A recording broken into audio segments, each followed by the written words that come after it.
part of ensuring that the People's House is genuinely just that, available to and accessible by our communities.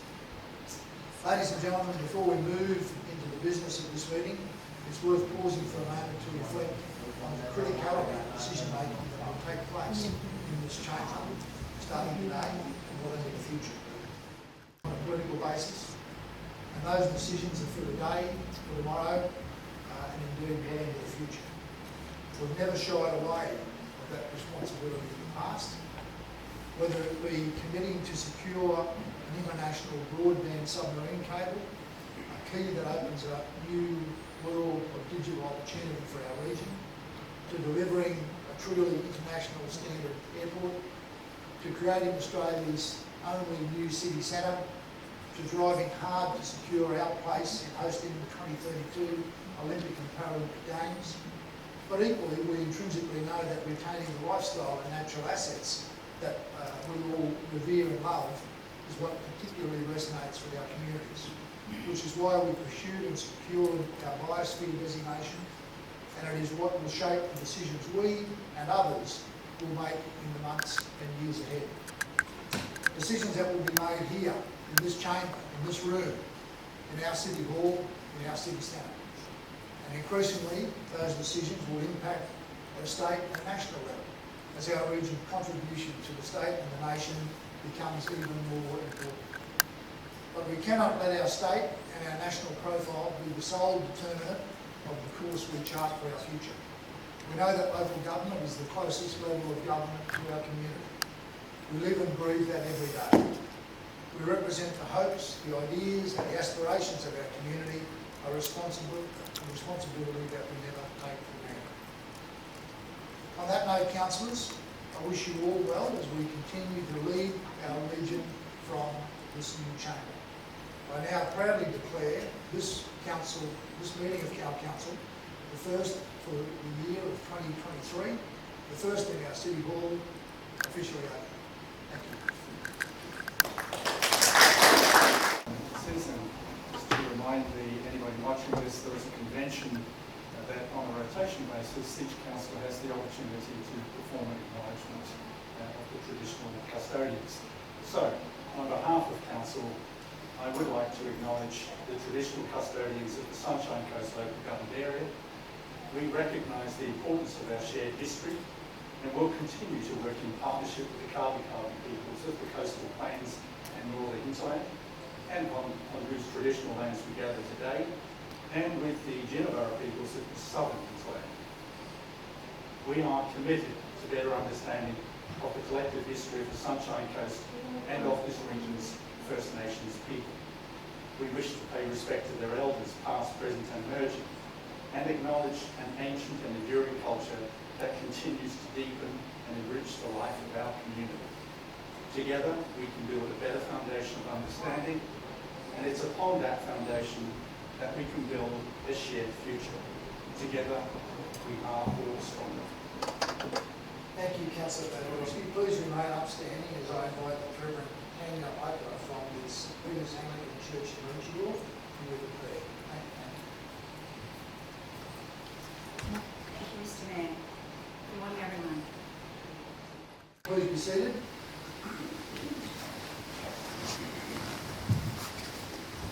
I'd just like to acknowledge also formally Mr. Warren Bucker, who is with us today for his last ordinary meeting with the Sunshine Coast Regional Council after 28 years. Warren has taken on a new role as Chief Executive for Whitsundays Council, and we wish him well and thank him sincerely for the wonderful contribution he's made to the Sunshine Coast. And I'd ask everyone to show their appreciation through acclamation.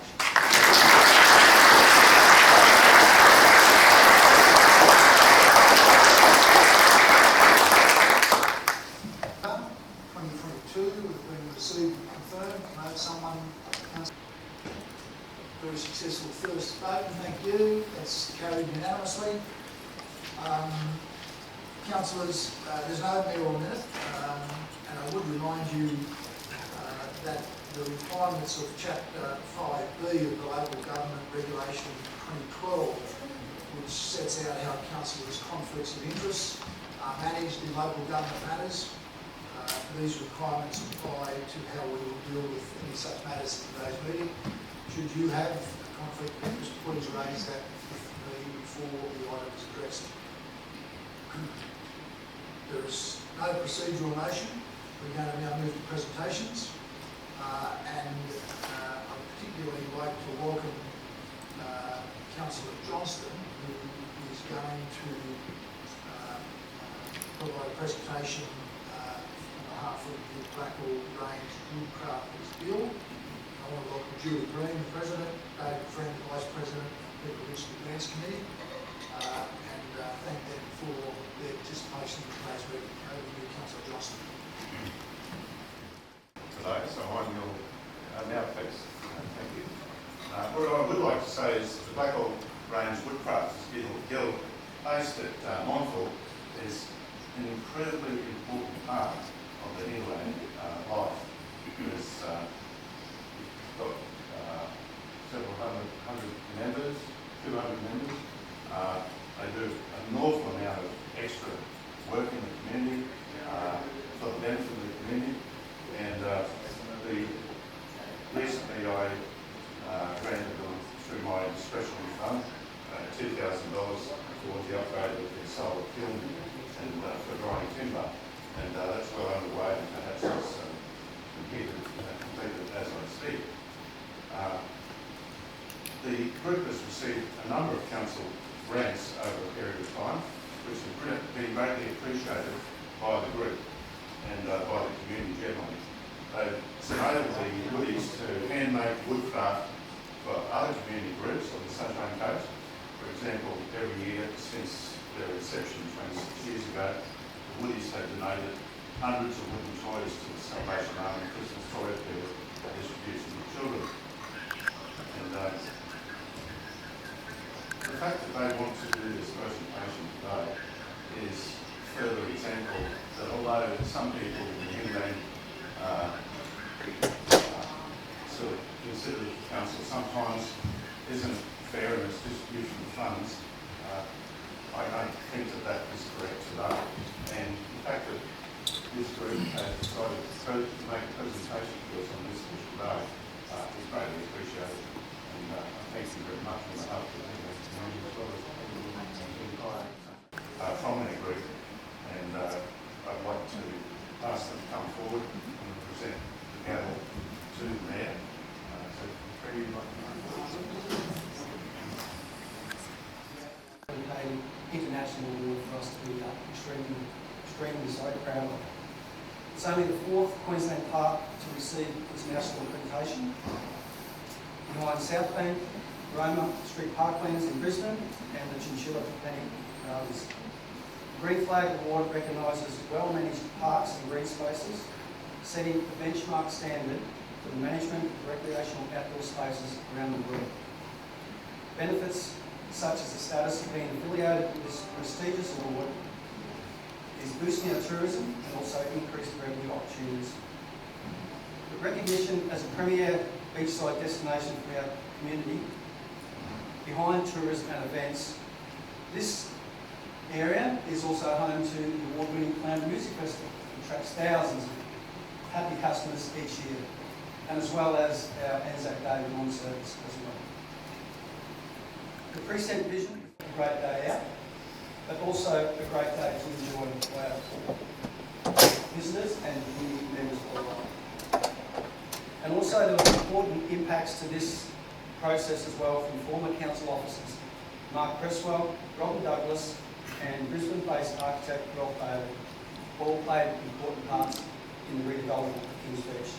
And of course, we've got to remember the hard work that was put in here as well by former councillors, former Deputy Mayor Tim Dwyer and Chris White, former Division 10 councillor in the old Flinders City Council days. But of note, the award highlights the amazing work undertaken by our dedicated teams, and many of them are here today, Mr Mayor, to receive this Green Flag Award. And I believe we also will have a specially constructed flag pole at Kings Beach to fly this flag. So on behalf of this, I'd like to present it to the team up there today, and congratulations. Mark Husson, Graham Smith, Jack Ray, Hancock, Stephen Smith, Nathan Morgan, gaming owner.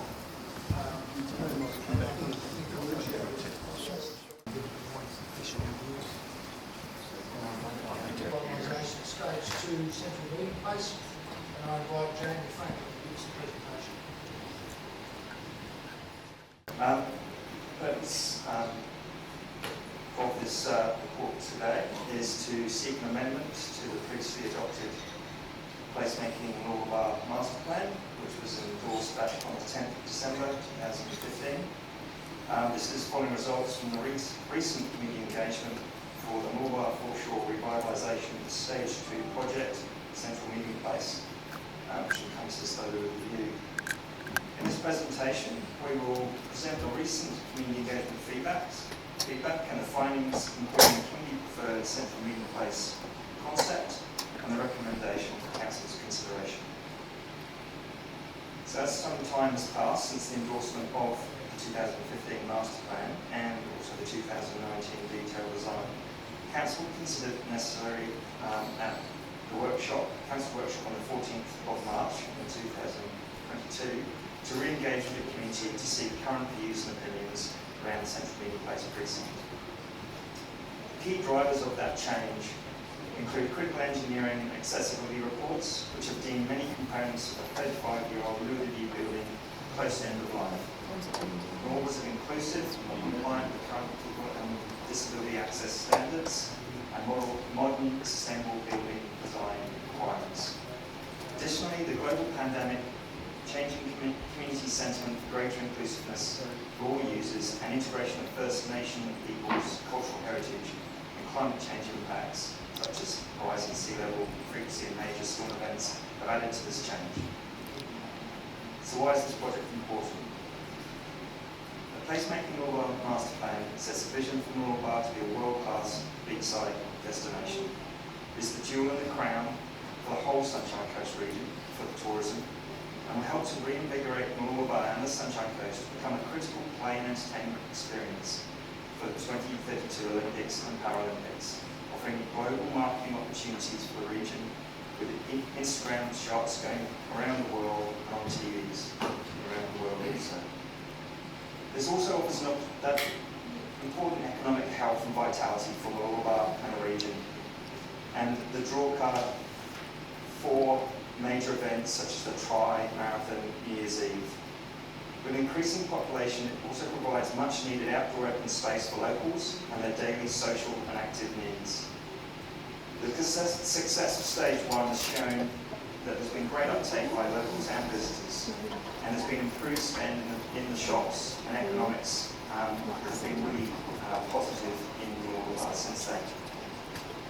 This is a multi-stage placemaking project which is intended to be delivered over the coming years. It will increase public beachfront parkland by 40%, deliver extensive waterfront bikeways and pathways, provide revitalised and accessible parkland spaces, new playgrounds and amenities, protect the foreshore with a new seawall from major weather events and climate change, include significant revegetation, new planting and trees, giving that quintessential green, natural look and feel of the Sunshine Coast of Mooloolaba.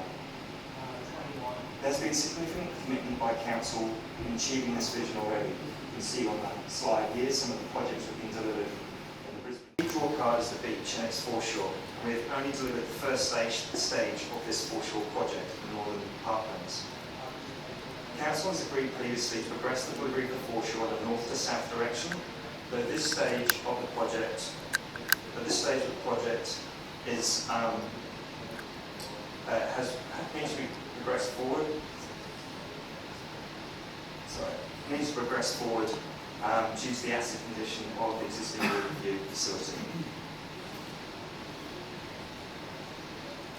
So 2 concept designs were taken to the community as part of phase 3 of the community engagement process, which went from 28th of September through to 25th of October last year.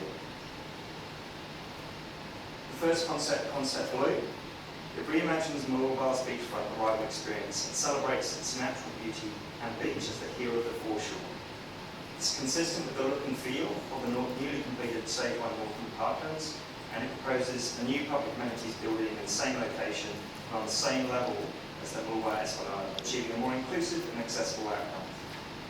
It It has a new open-sided canopy structure inspired by nature and creates a new meeting and event space that flows onto large grass areas and lawns onto the steppe seawall.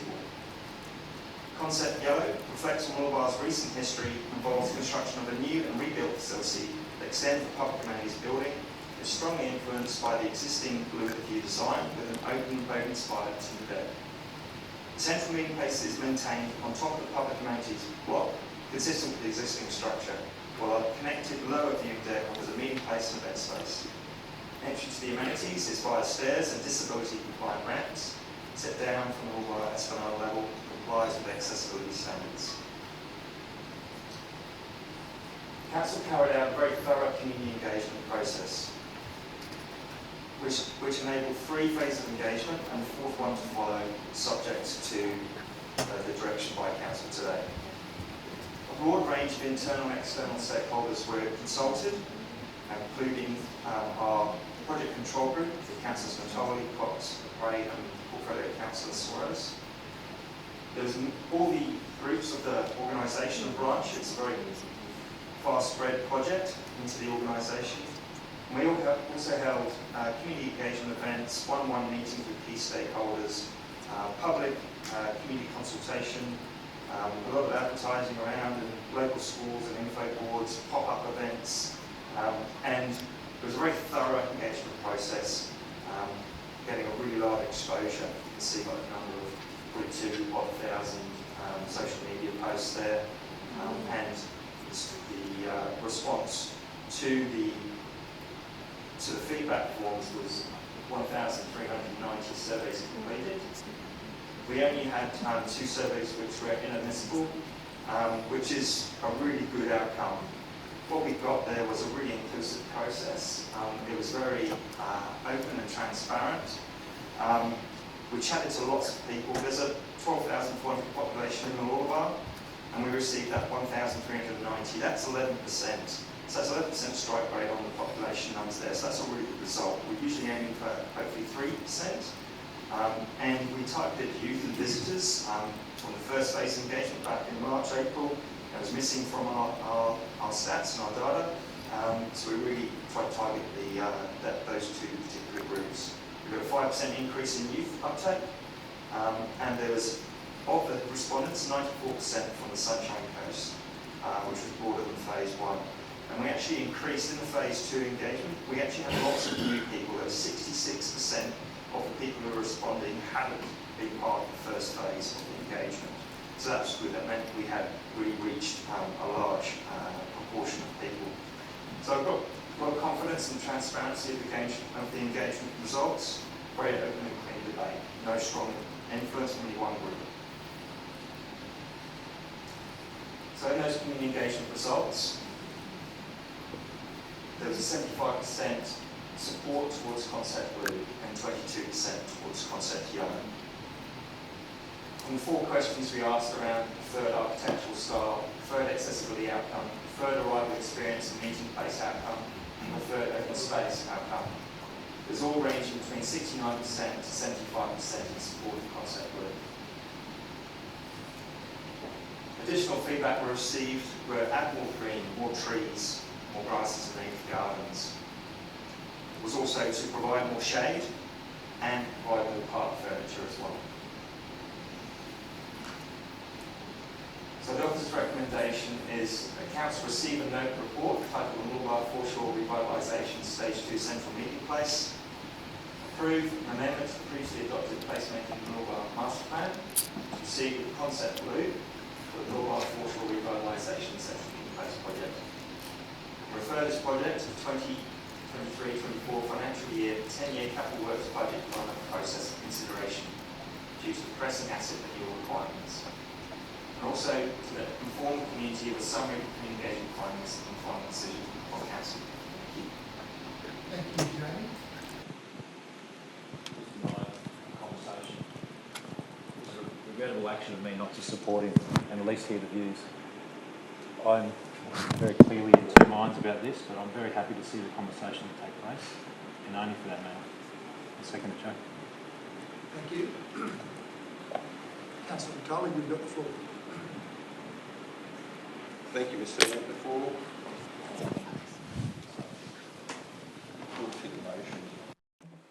the two options in the consultation process, Mr. Franklin, you mentioned about the vision for Mooloolaba that was developed in 2015. What's changed from that 2015 to today?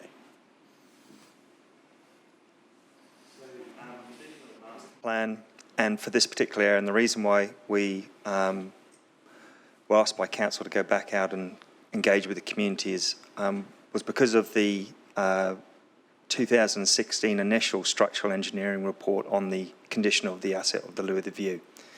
That we then did a follow-up report in 2021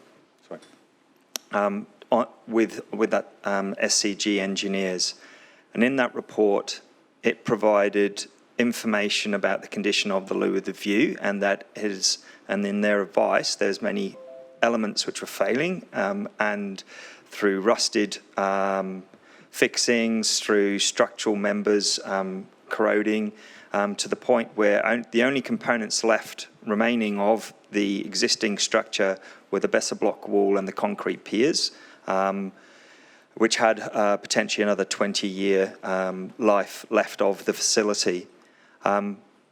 So in light of that information, we reconsidered the opportunity for the foreshore from the previously endorsed master plan, noting that the master plan was developed over a 1-year period and very broad scale to Mooloolaba. So when we realised the asset had come to this point of condition, it gave us the opportunity to consider whether the Loo of the View in its current location and those amenities was the best outcome for the foreshore. So in reconsidering that, we felt as though providing a revitalised facility with a new public amenities, a new arrival experience was the best, was a potential option worth seeking and going forwards with. And hence why we went out to community engagement, developed up options, listened to the community to understand their views about what was important to them, and developed the concept blue and the concept yellow, which is effectively a rebuild of the Loo of the View. At the moment, with the condition of that asset, we can't do a refurbishment on that. It is pretty much a knockdown. And the defining point of that is that you're left with the Besser block wall and the concrete piers, which have a 20-year life. We're now designed for 50 years. That's what we can get out of our assets. Our advice as officers is to try and do the best value for money for the community's money. And therefore, if we can design a 50-year structure and not something which is wrapped around a 20-year structure, which then has to get knocked down and we're doing it again, we're actually creating additional cost on top of refurbishing the Loo of the View versus doing a new one now. So those are the reasons why we developed concept yellow, which is a really tried to be a very faithful reproduction to the Loo of the View, with the same amenities at the lower floor, same level, same viewing deck. It looks kind of the same. It has increased its footprint because of just the functions of what is required today and the need for a changing place facility, which is the best kind of facility we can give for people with access and disability issues, and also increased sort of showers and amenities and the like. So that was what concept yellow was. We took that option and concept blue to council workshops, where you supported us going out to the community to seek feedback on those two options back in September of last year. And we have now the results where the community have said there's a 75% favour for concept blue, and they're accepting and therefore, that provides the opportunity for the youth council to make that decision about how to progress this project.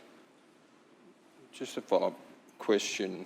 When I first got elected and I raised the issue about the Loo of the View, it was put to me that the cost of refurbishing the Loo of the View would be about 3.8 million compared to building a new one for about, I think it was 3.5. So obviously at that stage, the option of refurbishing the Loo of the View was a real option. Now we're told that it's beyond repair, and What happens to a building that might have heritage values once you completely demolish it and rebuild it? So to answer your question, so through the mayor, through the chair, sorry. To answer your question, we have, through the planning scheme, looked at the local heritage places back in 2019. And the Loo of the View was considered as part of that assessment for being a local heritage place, though it didn't make it through that review period. So, and therefore didn't go onto the register for local heritage places. And so in considering that information proposed to us, whilst obviously we totally understand there's an emotional connection for the community towards the existing Loo of the View. It's been there, it's been that mainstay for Mooloolaba and set it on its course to where it is now. But there wasn't a legal reason why we couldn't adopt that.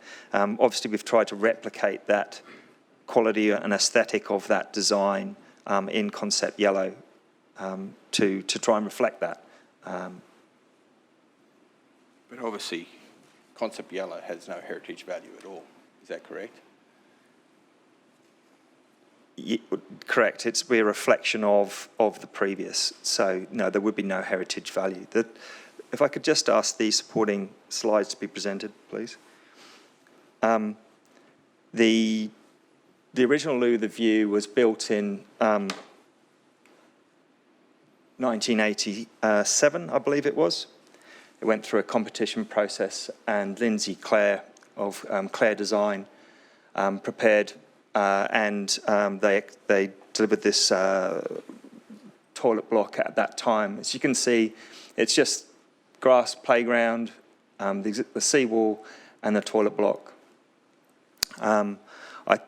When speaking with Lindsay about the design, and we met him on a few occasions as we've developed this project, from initial conversations back in April with the architect, Spark Architect, to a meeting when we presented the concept blue and concept yellow to him to seek his input and feedback.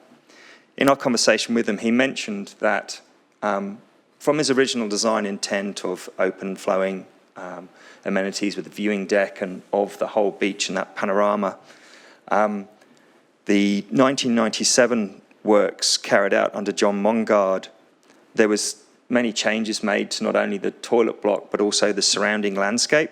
And at that point, he detached himself away from the design as he didn't feel it represented his design best, and therefore the heritage value in his mind and the heritage and I suppose the design intent had been, and I don't want to misquote him, but had not been how he would have represented it. He said at that time he wasn't consulted about those works, and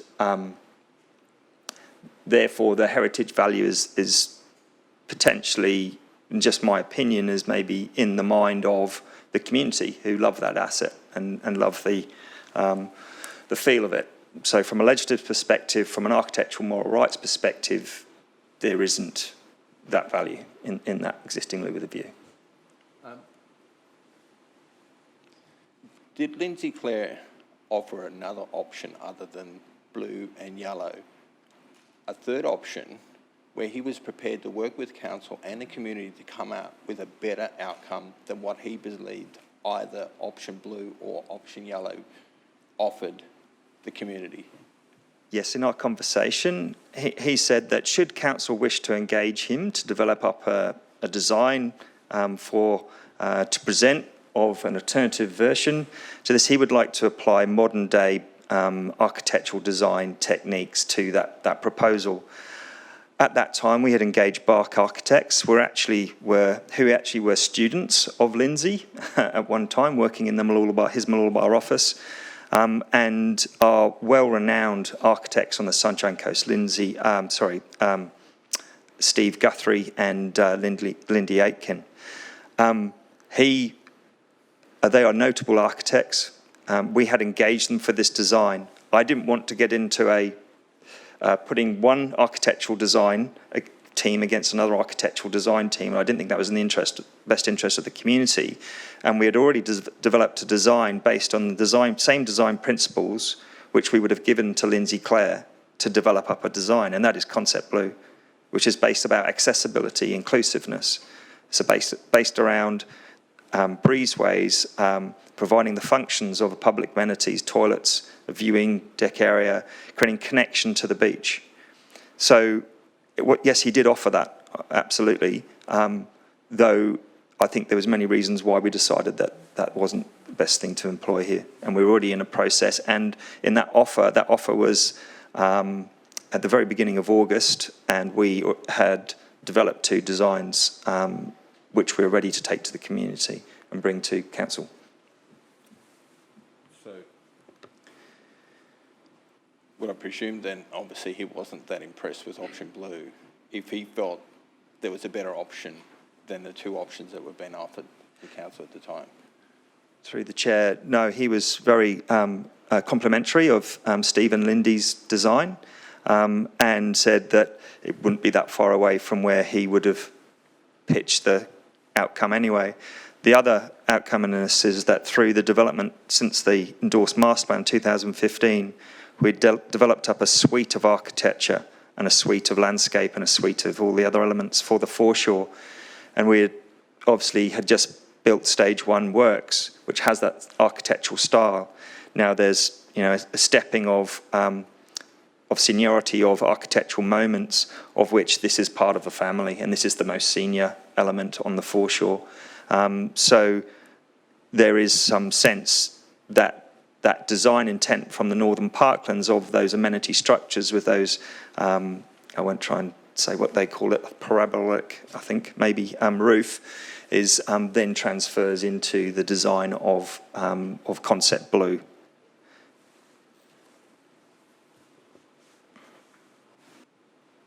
So let's have a look at option blue and option yellow. I have a couple of questions about them. In terms of the amount of parklands, which option has the most parkland? When we're talking about area of park green space versus hard space, they're generally pretty similar. Concept Blue does offer an increased open space and grass and soft element. I think that was recognised by the community, that it provided that they really like that grassy place where you can roll out your towel in front of the surf club. And so in Concept Blue, because we don't have the ramps which are in Concept Yellow, that's not how you do it. Because we don't have the ramps and therefore the segregation on the sides of Concept Yellow, the Concept Blue can actually flow across the whole front of the foreshore. So therefore the grass spaces move into the arrival experience, which is where the square shelter is in the middle, and then flow it on in front of the public amenities building, which is on the right, onto that timber deck. Overall, the space in Concept Blue, because you actually have the terraced stairs pervading throughout the design, the stairs actually act as open space in themselves and act as an amphitheatre, an arena to the beach and to the bay.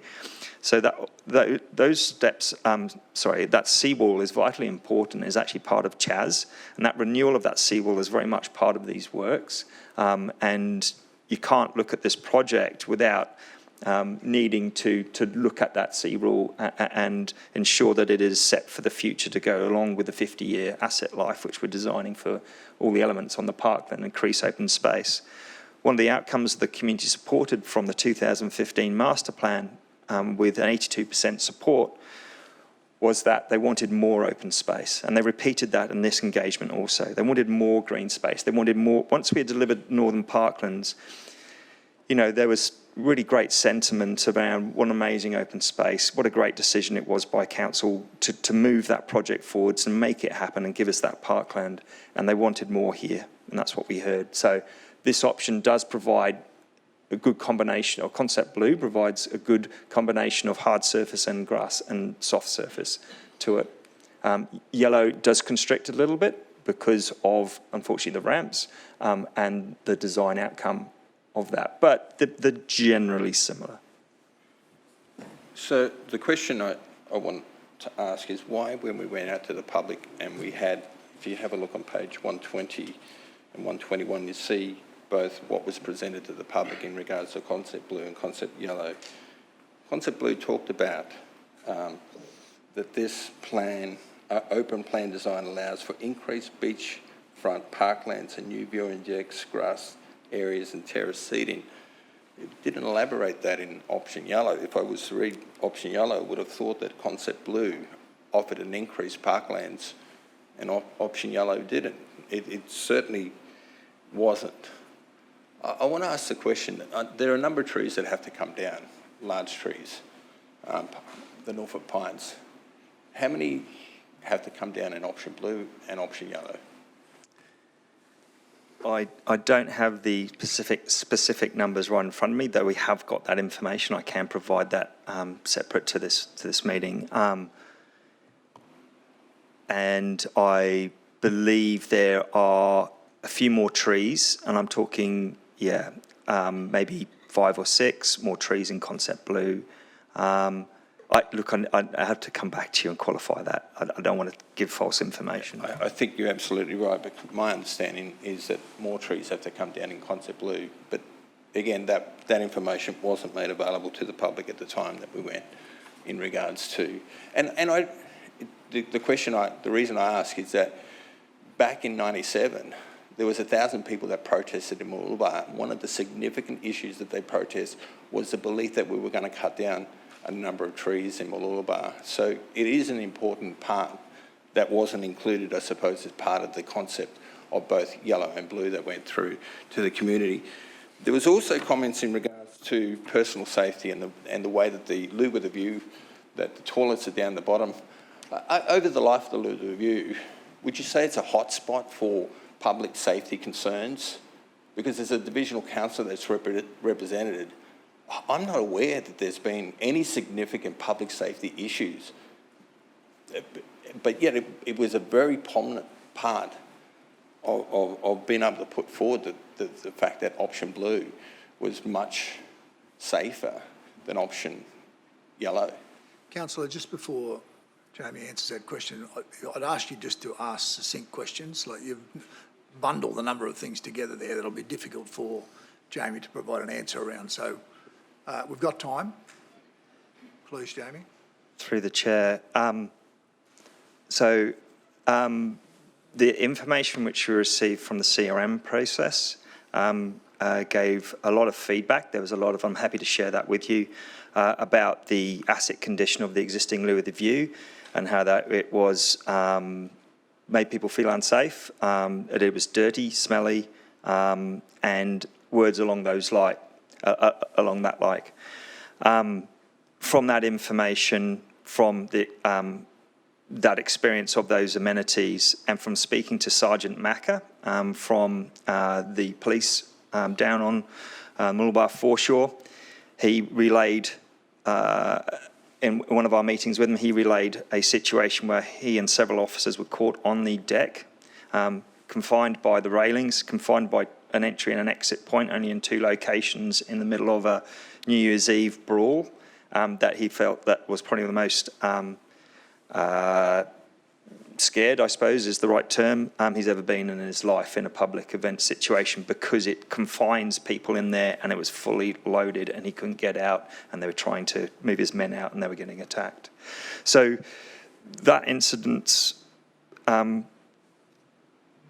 fact that there have been, there's many accessibility issues wrong with the loo of the view as well, from not meeting current ramp gradients and the like, and there's trip hazards and patch-ups on the loo of the view to try and solve safety issues, kind of led us to that outcome.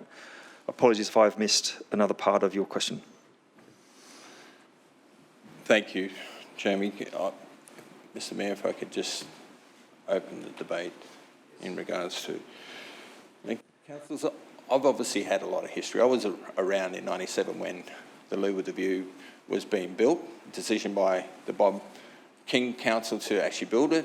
It was very controversial at the time because we spent, I think, $2.5 million on a live with a view. Most of it went into protecting it from, in terms of the seawall that went down. That seawall is not going to move.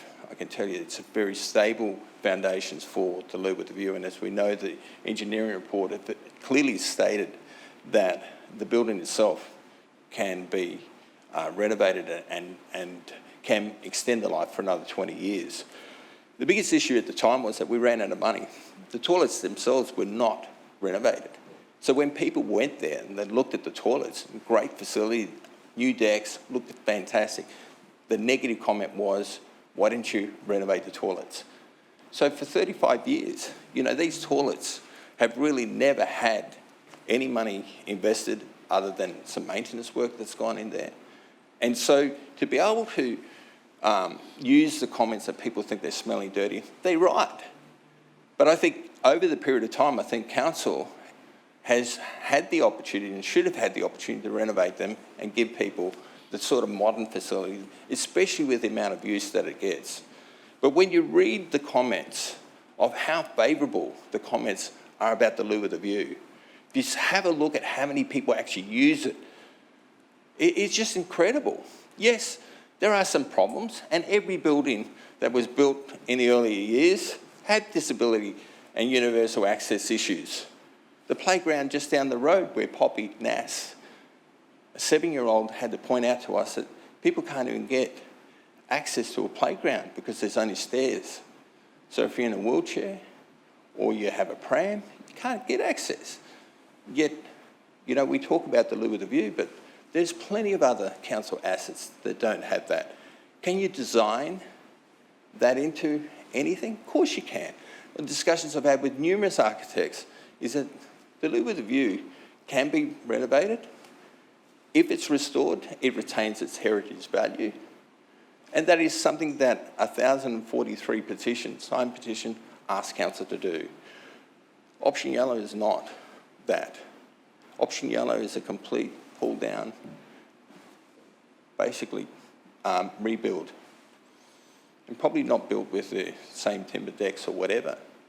The fact is that we are going to be the most sustainable community in Australia. You repurpose, you reuse. You don't bulldoze, you don't pull it down and then build something, all that embodied carbon and energy in that just thrown out. In 2015, it was okay to leave the loo with a view there. Had no issues. No one was arguing about the fact that we can't get disability access or anything to the loo with a view. The public loved the loo with a view. I door knocked, I spoke, it was an election issue. Strongly, the community feel that the loo with a view should be restored, and they can't understand why council has to pull it down. Cannot understand it. There is no heritage in Mooloolaba. Bondula, where I fought in my first term to try and save Bondula on the corner of Foot Street and River Esplanade, was the last building. All the old photographs of River Esplanade and Charles Clark Park showed Bondula in the back. It wasn't heritage listed, so we couldn't save it.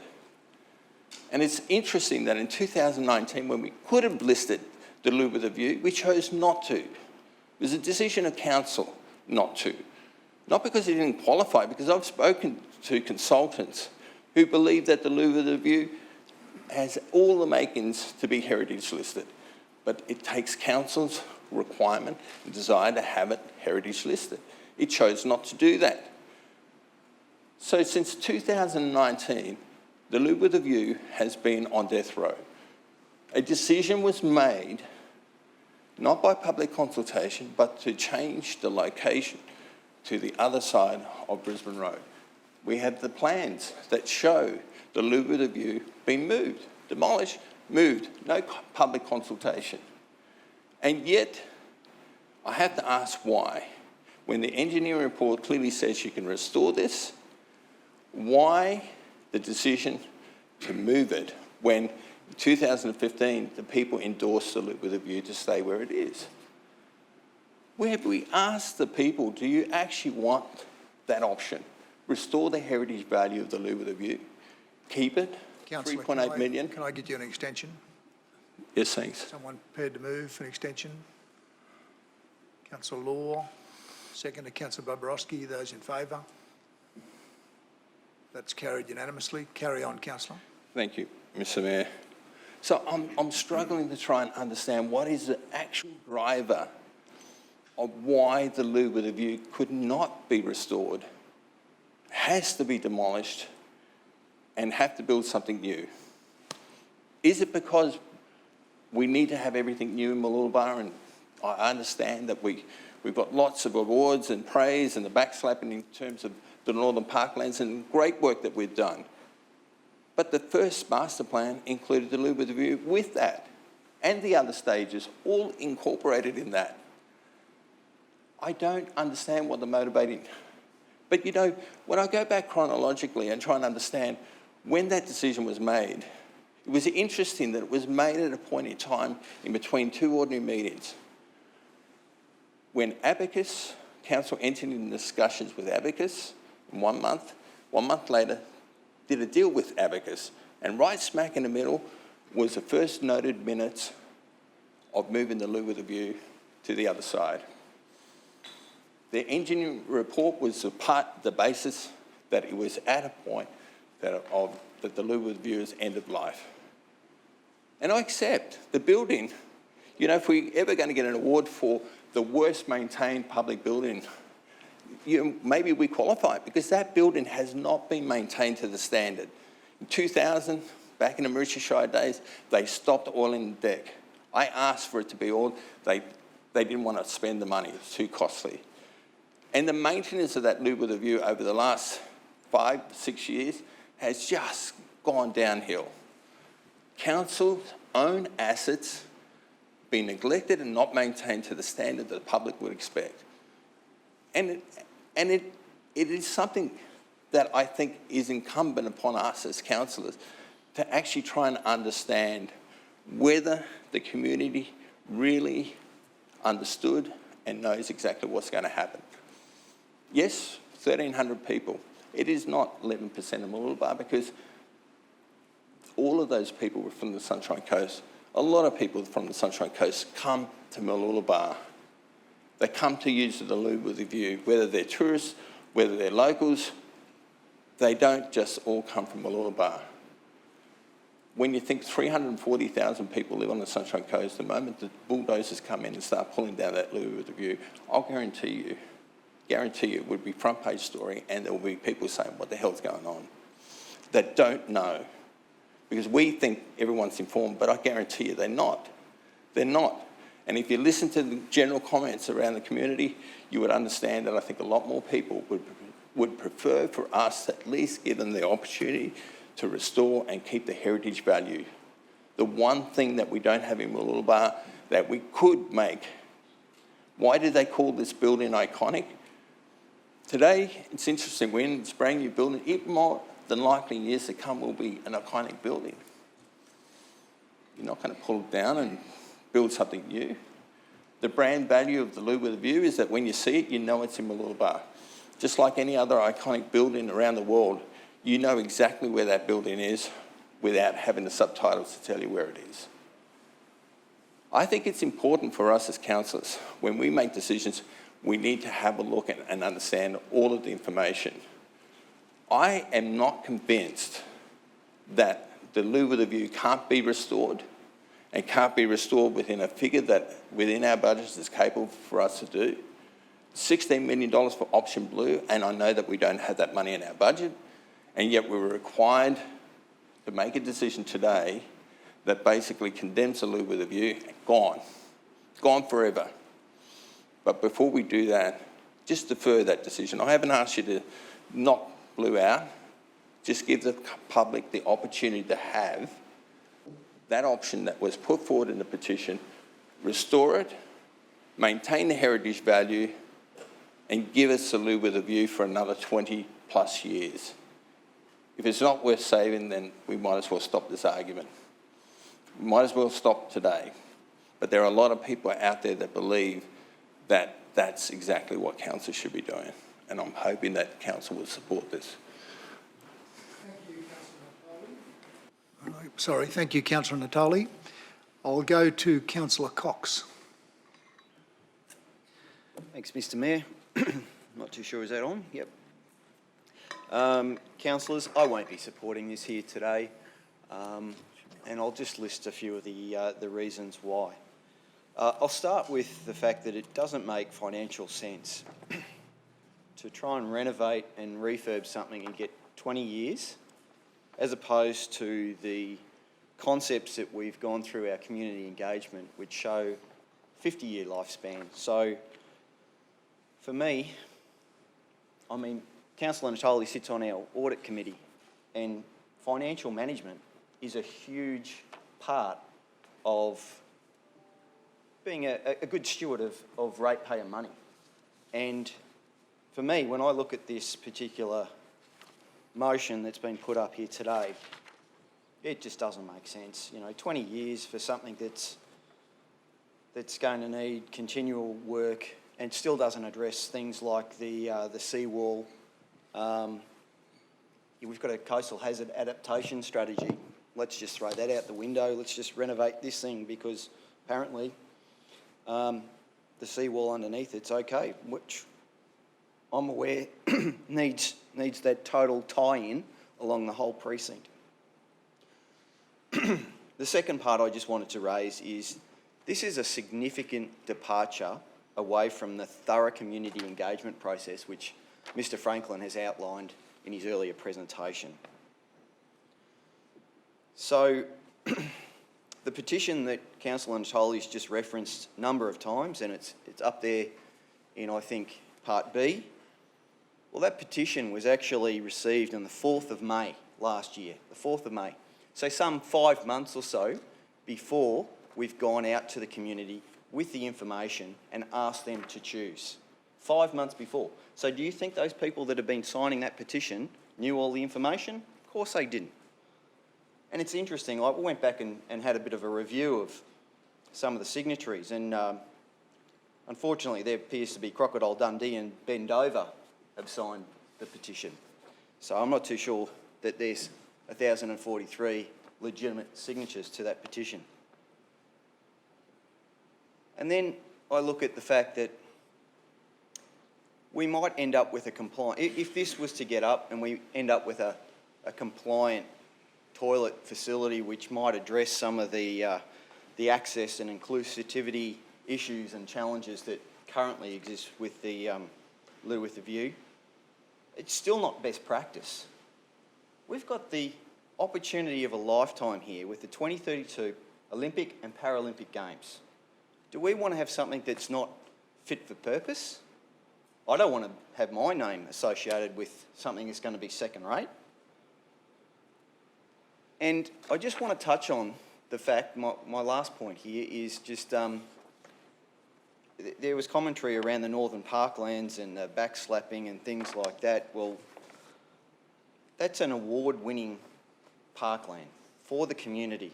A former caravan park which had no real benefit to the community to go and use that space. And it's now an asset that the community absolutely loves. I mean, ever since day one when that was officially open, that has had record numbers. The business community have said how well businesses are doing as a result of the new crowds being attracted to that particular area. So we've got a business community enjoying the success of council's investment. We've also got the community, families, tourists using the facility and loving it. And this, what we've been presented through the proper engagement process is a continuation of that, not some rehash from the floor of council that's not going to tie in with the themes. I mean, once again, the aim of this particular Mooloolaba Foreshore Revitalisation project was a 40% increase to parkland. So that's from the Northern Parklands all the way down to the surf club. So I want to see the continuation of the themes and the design principles because our community are enjoying it, the tourists are enjoying it, and most of all our business community are now getting the benefits as well. So for those reasons, councillors, I am not going to be supporting this here today, and I will be prepared to flag that I will move the original officer recommendation once this is defeated. Thank you, Councillor Cox. 3 seconds over time. Councillor Suarez. Thank you, through you, Mr Mayor. I may start with some questions if that's okay. Jamie, one of the points of feedbacks from the Phase 1 community consultation, when we went out to the community and we asked what it was that they did in that space and what they were looking for in that space.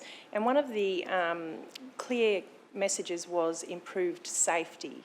Can you please explain the safety improvements or deficiencies for each design yellow and design blue?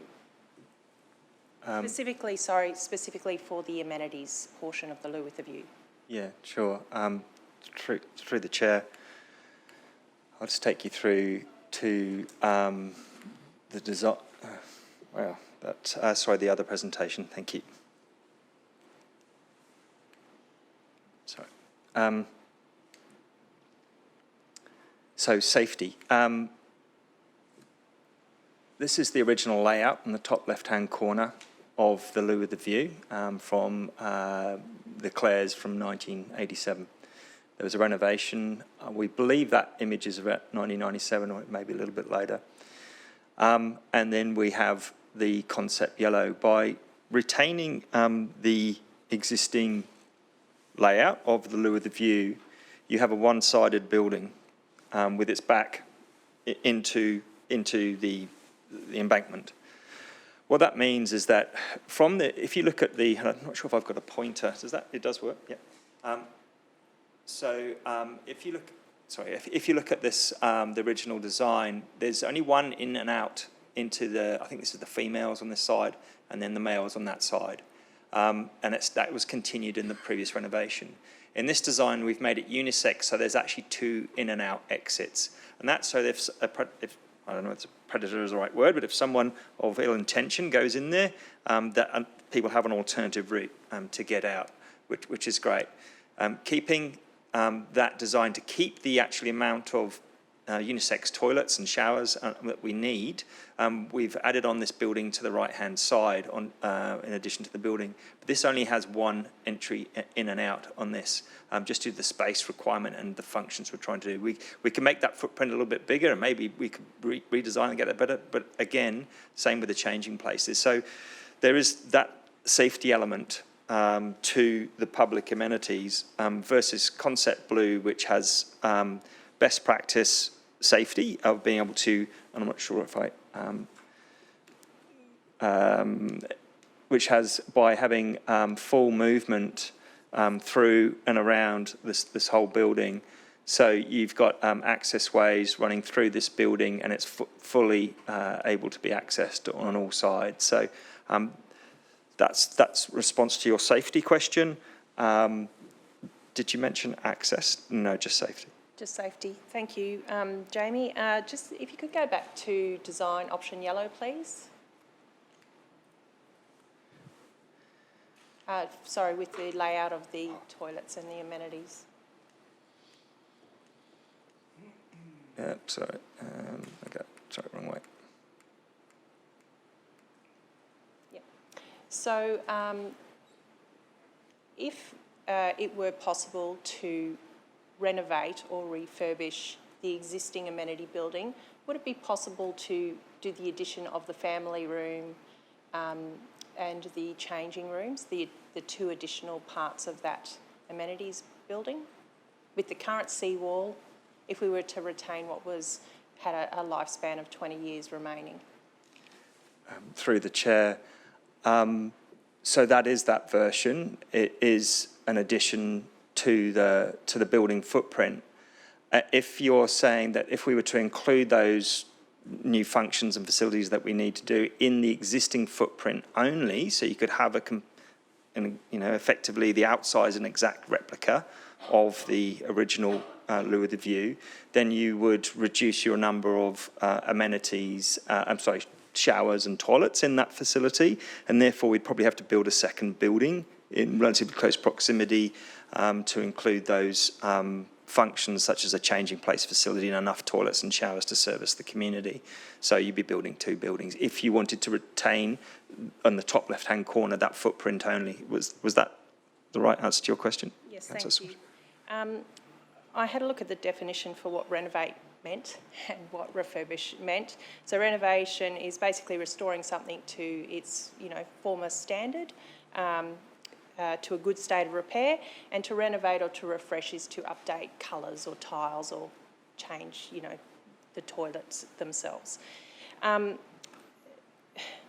With those definitions in mind and the information in the engineer's report, the required additions and alterations for compliance, safety and best practice accessibility needs, would the work that is required to do all of those things, safety, access, a renovation or a rebuild? Through the chair, that would be a rebuild because of the increased function needs for what is now a much more popular area and with a much higher population to the Sunshine Coast in this area and that need for that facility. And option yellow was the attempt to meet that desire to keep the essence of the loo with a view and have those additional elements to address safety and accessibility and the functionality and include, so those things to retain the essence of the loo with a view and meet that criteria, which was essentially what the request is that Joe Natoli has indicated and what was put forward by some members of the community in the petition and in some of the feedback that was received through the survey. Through the chair, yes, that's correct. So Concept Yellow was developed as a direct response to the community's sentiment about retain the loo with a view. We know that due to the condition and, thinking about the 20-year versus 50-year, plus the fact, so basically that was our response, was Concept Yellow, develop that concept to that community, that particular part of the community's desire to keep the loo with a view. We can't. It's not a refurbish, it is a rebuild. We are starting again because that makes best sense to get that longevity as our professional advice to the council. Another question, if I may, Mr Mayor. I believe council recently had to spend funds on loo with a view. Were those funds for regular maintenance or were they in response to safety concerns? And if they were, can you please explain what they were? I'm not, through the chair, I'm not sure if I have the answer to that. I believe there was, I think there was an amount which was relevant to upkeep spent recently. I'd have to defer that to the Built Infrastructure Group. That's okay, sorry for putting you on the spot. Just a question about heritage value, which Councillor Natoli raised earlier. Was it a choice? Did we have a choice to make it heritage listed, or was it just that it just did not meet criteria? And if it doesn't meet criteria, who sets that criteria? Through the chair, again, I'm probably not fully qualified to respond to this. I'm not sure if there's a planner here who may be able to, but my understanding is that it was put for consideration. I'm not sure on my response of whether that is a council selected sponsor or an external assessor, and whether that is a state decision made around the local heritage places.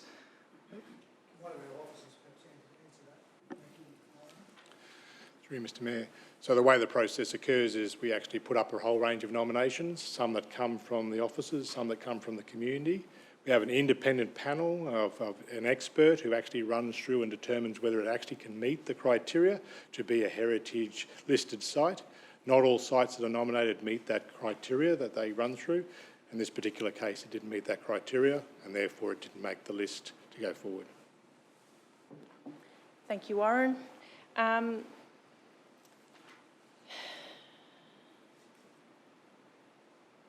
I may reserve the right to speak after I've heard some more of the debate, Mr Mayor. Thank you, Councillor Suarez. I'll go to Councillor Hungerford. Through you, Mr Mayor, I'll start with questions. We as councillors have been through multiple workshops on this all the way through. I'm amazed we've come to this today. So in those reports, they have deemed many components of the 35-year-old loo with a view are close to the end of life. And quite clearly, only the concrete columns and block walls would remain. Councillor Natali, that would logically and engineering-wise equate to a rebuild, wouldn't it? The decking doesn't have to be completely replaced.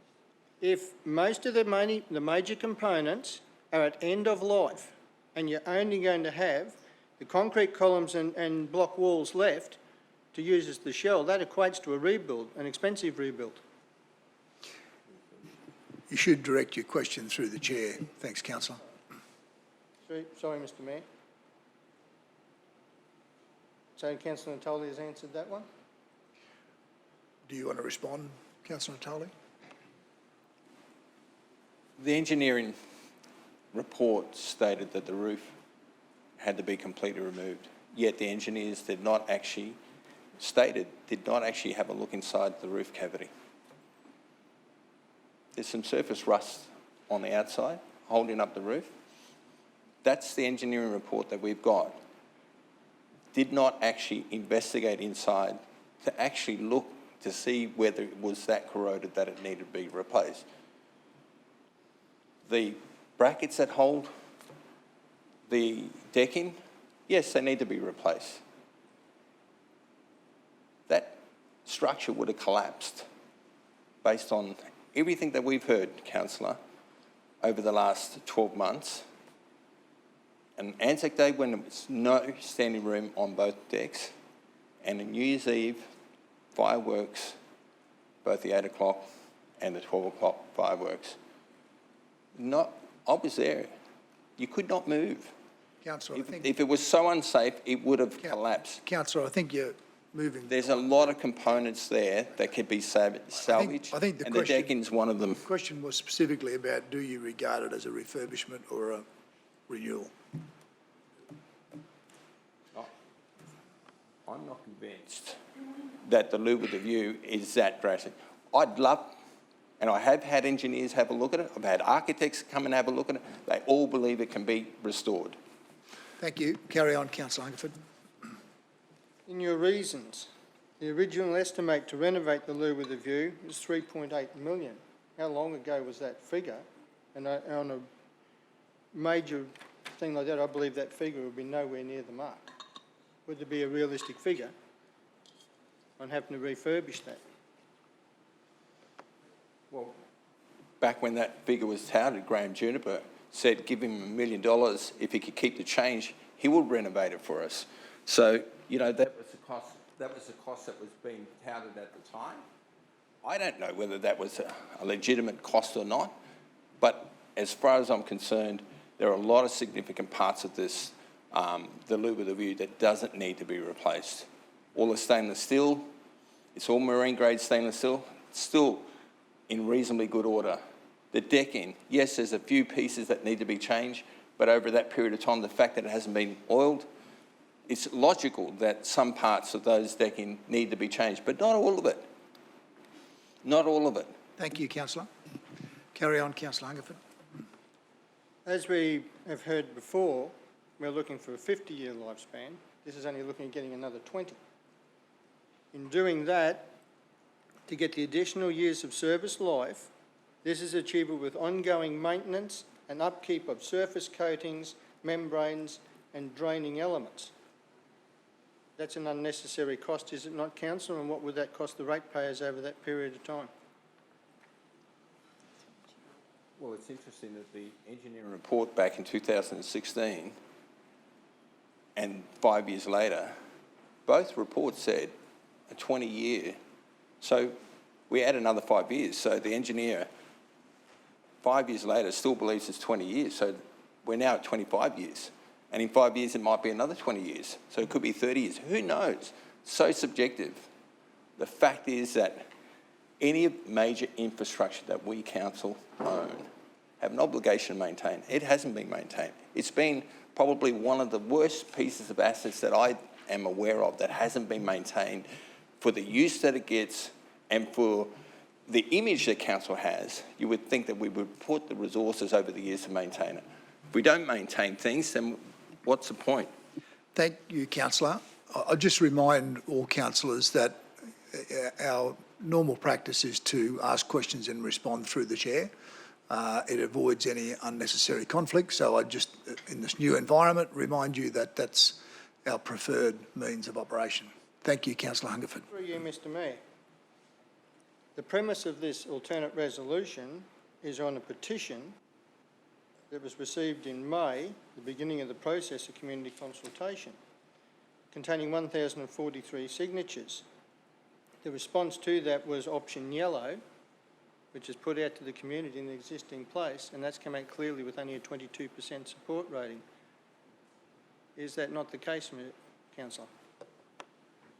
Through the Mayor. The results speak for itself.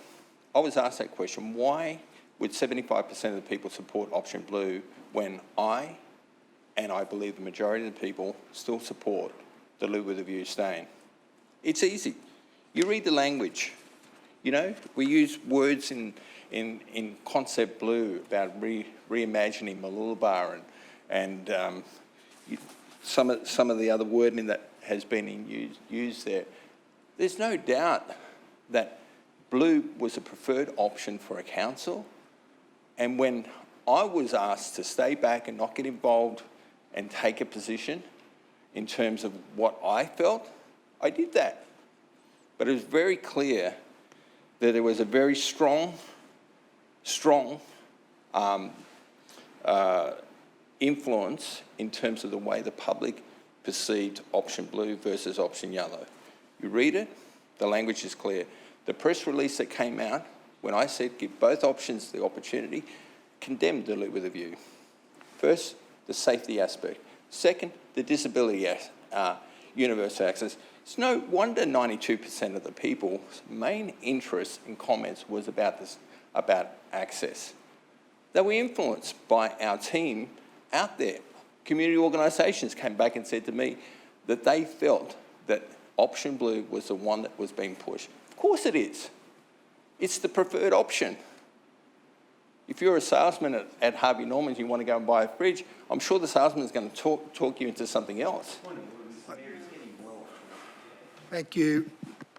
Carry on, councillor. Through you, Mr Mayor, I'll follow on from there on pure mathematics. If you have a 1,043 signed petition to retain in the place, and you put that option out there, and it only received 22%, we got 1,390 responses, the result would have been vastly different if the community was really wanting it in that place, wouldn't it? Option yellow is not what the community asked in the petition. It is not a complete renovation of the live with a view. Through you, Mr Mayor, I'll speak to it now. I'm supporting this alternate resolution. A lot of work has gone into this, many workshops. All around this table, we know the realities. To get the best for your community, you invest in things at a reasonable price. You don't do band-aid things that are going to cost money and ongoing costs and time. If something's reaching the end of its life, you replace it with more suitable materials and a longer lifespan. You get greater value for your ratepayer dollar out of a 50-year thing than trying to patch something for another 20 years. So this doesn't make sense to me. The key drivers of change include critical engineering and accessibility reports that we've all seen, which have deemed many components of the 35-year-old live with a view building are close to the end of life. It is also not compliant with current people and disability access or modern sustainable building standards. Additionally, the global pandemic, changing community sentiment for greater inclusiveness for all users and integration of First Nation peoples' cultural heritage. But really importantly here is the climate change impacts. And even the community picked up on that. Why keep it down on the beach in relation to the rising sea level, the frequency of major storm events. That doesn't make logical sense at all, and the community reflected that in the result of the survey. Now, concept blue, which is the preferred one by 75% of the community, we put it out there, listened to the community, got the feedback, and it's very clear. It would adopt a reimagined concept that celebrates the beach and natural beauty as the hero of Mooloolaba's Foreshore, which is consistent with the look and feel of the newly completed Stage 1 Northern Parklands. Why would you try and reintegrate that in 20 years' time after the fact when you can do it properly in the first place? This concept requires constructions of a new public amenities building at the same location and in the same level as Mooloolaba Esplanade. That makes a lot of sense. The community reflected that too when they looked at it. Achieving a more inclusive and accessible outcome. A new open-sided shade canopy inspired by nature. This creates a new meeting and event space that flows into a large grassed area. In doing this, we're increasing the public beachfront parkland by 40% in that area. Community looked at this and they saw that vision. They saw those improvements and went, yeah, we like this, 75%. Like I said before, I'd suspect a number of that 1,043 that first petitioned would have been part of that survey. And the survey is very clear. So I cannot understand this. It's retrograde, going back, starting to start again, wasting all that work the officers put in, the countless meetings we had, the public consultation, the cost and time of all of that. And the community has spoken very clearly. So I'll be happy to second Councillor Cox in putting the officer's recommendation forward. Thank you.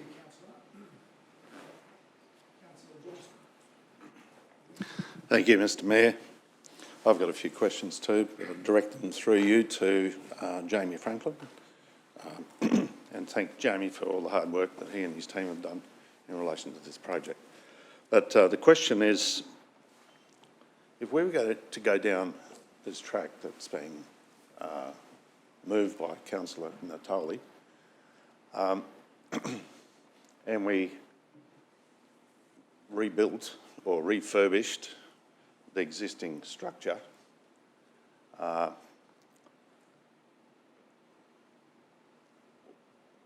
and that only is for 20 years, then my question is, the extra work that needs to be done in this foreshore area that leads into that building, after 20 years, would we just have to rebuild the loo of the view, or would we have to refurbish the whole thing substantially? Through the chair,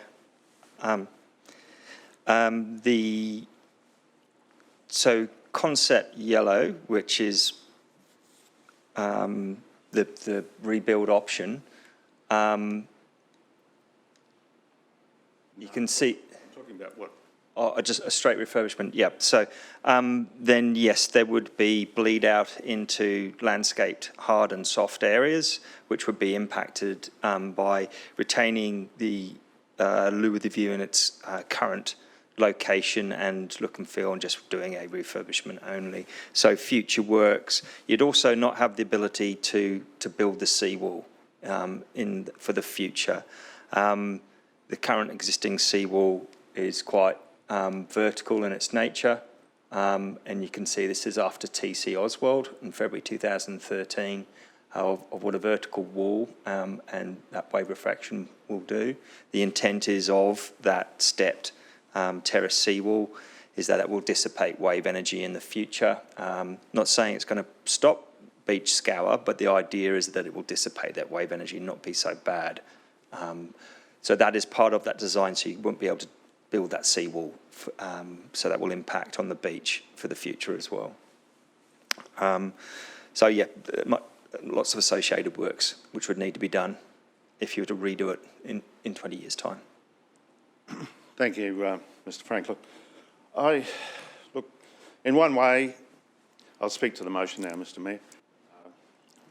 or I speak against the motion actually, because I have sympathy for the councillor who I hope feels that he's representing the opinion of the entire area he represents and the local authority generally. I would hope that that's the case. But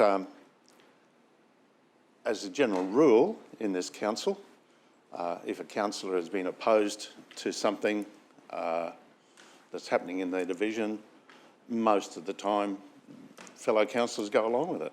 But we've had so many workshops in relation to this whole thing and so many discussions about it, and I don't know what Councillor Joe said last Monday, Monday week, when we had the pre-ordinary meeting briefings, but this is the first time I've ever actually heard him make a major issue about this overall project. He's had concerns, there's no doubt about that. But, it comes to the very last minute and he puts this up. And I'm sort of concerned that he doesn't really understand what needs to be done. What needs to be done is that there needs to be this area fixed. It needs to be done to the standard of all the areas on both ends, so that there's a continuity. And also it needs to be done in such a way that we financially, in the longer term, is sensible. Whereas I think that what Councillor Natali is suggesting in the longer term is poor economic sense. That's my opinion. I've looked at it very closely. As a rural councillor from west of the Bruce Highway, I'd love him not to get this $15 million and that we could spend it on gravel roads and various other things in our hinterland. And I know that other councillors would love to see the money spent there too. But, the reality of the situation is this decision's not being made lightly by fellow councillors. It means that quite a bit of money is going to have to be spent on that particular location. But we need to make a sensible decision based on what's best economically, not just today, but for the future. And as such, I'll be voting against the resolution. Thank you, Councillor Johnston. Councillor Firstly, thank you to the staff again. An enormous amount of time and energy has gone into this. I've been part of the project control group and it's been an amazing project, an amazing journey, always on with the community and always open. And there's been numerous phone calls come my way at any time of the day as well, and I really, really appreciate that. So to you and your staff, thank you very much for that. Mr Mayor, I won't be supporting this either today, even though I second the motion. What I was supporting there was democracy in our new chamber, and I believe every councillor, whether we believe it's a good conversation or not, should be heard. And I stand by that decision to second Joe today, although I won't be supporting it, Joe. Mooloolaba is an amazing place. It's so beautiful down there. I'm one of the lucky few in this room that grew up there, Mooloolaba Primary School. I've been on that beach 1,000 times, swimming, racing, training. I know it like the back of my hand. In fact, I was probably one of those kids playing on those black and white photos there, Jamie, from 1986. So it's important to me and it's important to my family. It's important to the people that I know, my friends, are across the whole region, not just Mooloolaba. But the lure of the view is a failure now.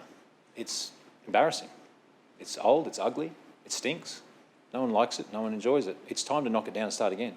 There's no doubt about that. And I think that's what the 75% that have made a commitment in our consultation agree with. It's time to refresh it. We do an amazing job. Council rarely get that wrong. In fact, I can't ever think of a time where we've done a new build or a new renovation where we've failed. All our works are brilliant. They really are. In fact, none more than the Northern Parklands and that boardwalk, which I personally copped a lot of flack over in the first week of council, of this new council. If I can put your memories back to that first week of council, I was taken back because there was community groups out there and a councillor giving me a really hard time online about supporting that boardwalk. And guess what? It's probably the best project this council's ever delivered. Ever delivered. And Councillor Joe, you weren't supportive of it. You weren't supportive of the Northern Parklands. You weren't supportive of the boardwalk. In fact, you were very critical of the environmental damage that you thought was going to happen down there. And I've got to tell you, I don't like the negativity. Mooloolaba is a beautiful place, and I've got to tell you, I feel that this is all, it's deja vu. We've had this before. Thank you, Mr Mayor. I will address it through you. My apologies, but it was a bit upsetting time for me the first week in council this term, and it's getting rehashed right now. So I think what the council staff have put forward here with those blue and yellow concepts, and blue clearly being the winner in the community, is excellent, Jamie. Congratulations. It's really, really, really good work, and I'm absolutely certain that when we deliver that the community will love it, they'll adore it, and they'll use it, and they'll love it to death, and it will be and remain an icon down there and be the jewel in our crown right up to the 2032 Olympics. So thank you to your staff, and I will absolutely not be supporting this today, Mr Mayor. Thank you. Thank you, Councillor O'Prey. Councillor Suarez. Thank you. Through you, Mr Mayor. I was a bit reluctant to actually speak to the motion because I would have rather have saved the information that I wanted to convey to the original motion, and Ted's pipped me at the post, but I was going to declare that I would second it after. Thank you, Councillor Hungerford. This item is not specifically about the Lewitha View. It is about the central meeting place, and this project cannot be done in isolation to the Lewitha View. It needs to be done with the seawall. It needs to be done with the surrounding parklands. When we talk about the longevity of the asset, we've heard 20 years lifespan if we used what was left, or designing it for 50 years, which makes more economic sense and it's more sustainable in the long run. We also have to design it in conjunction with the CHAS because of the seawall. And in the CHAS documentation, which was section locality 12, Mooloolaba Beach North, the actions and the adaptation pathway for that area includes present day to 2070. So that's a 50-year time frame. In the planning stage, it says, as per region-wide actions as applicable, including develop special area adaptation plan to inform, upgrade and connections of seawalls and foreshore infrastructure linked to Mooloolaba Foreshore Revitalisation project. So they knew that Mooloolaba was being looked at, and it was the opportunity to protect our shoreline and protect the infrastructure behind it. By 2070, the next modifying infrastructure phase is to upgrade those seawalls. So we need to design now for 50 years out. The Coastal Management and Engineering section of the CHAS mentions, for this area specifically, implement hybrid seawall and sand renourishment, develop concept designs for upgrading informal seawall extents and connections required between existing seawalls, linked to special area adaptation plan. So this is a broader extent than the area we're looking at in terms of central meeting place. The seawall is vital to this project. We've really focused on the Lewitha View. And it's about listening to the community and listening to yourself, Councillor Natoli, through you, Mr Mayor. In the early days of council, Councillor Natoli did raise his concerns with the Lewitha View. He's obviously very emotionally attached to that particular piece of infrastructure. He raised his concerns with the change of location, and this council listened to him and agreed to go out to community consultation to find out the views of his community and see if they were still current. And that is what the team did in 4 phases. So we've just focused on this last phase, phase 3, and we're currently in phase 4, but I want to take you back to phase 1. So actually, prior to that, the reason why they did it was because of the concerns Councillor Natoli raised, and also because some of the views may not be current. The other things that we considered were community sentiment may have changed, COVID has changed some of our behaviours, climate change impacts are going to impact the infrastructure that's there and the infrastructure behind it, and then a more recent engineering report confirmed the status of that Lewitha View. So in response to that, phase 1, have your say. Extensive engagement, primarily focused on survey results. However, it did include interviews, one-on-one discussions, written submissions, and the community petition, which has been referred to in this alternate motion. What we heard was phase 2, and the primary outcomes were accessibility, views, connecting with friends, safety, and meeting places. That takes us to phase 3. The team listened to what the community had to say and came up with 2 options. One which was Concept Blue, which adopted the design that was consistent with the recently completed parkland, but also took into account the feedback that they got from phase 1. They also listened to the petition, and they listened to your concerns, Councillor Natoli, and they came up with Concept Yellow, which was a desire to retain the loo with the view as it is and refurbish. That is not possible. It is likened to wanting to keep the roof of your house and then redo everything else underneath it. It's simply just a renewal job. It's not a renewal job, it's a complete redesign and rebuild. Can I get you an extension, councillor? Yes, please, Mr. Mayor. Somebody moved. Councillor Hungerford, seconded. Councillor Johnston. Those in favour? That's carried unanimously. Carry on. Thank you. So they put these forward and they listened again to the community. What did they think of these 2 options? It clearly came back with a preference for Concept Blue. Now, it's slightly insulting to think that that Councillor Natoli believes that the team have swayed the results to a particular concept. And when I look anecdotally, and this is not evidence-based, but I had a look at a number of comments on social media to sites that are not council-run, ABC Sunshine Coast, they simply put up some images. And when I actually scrolled through their comments, there were 291 comments. Of those, 209 specifically mentioned a concept that they preferred. 142 preferred blue as opposed to 67 preferring yellow, which is a ratio of 68% to 32%.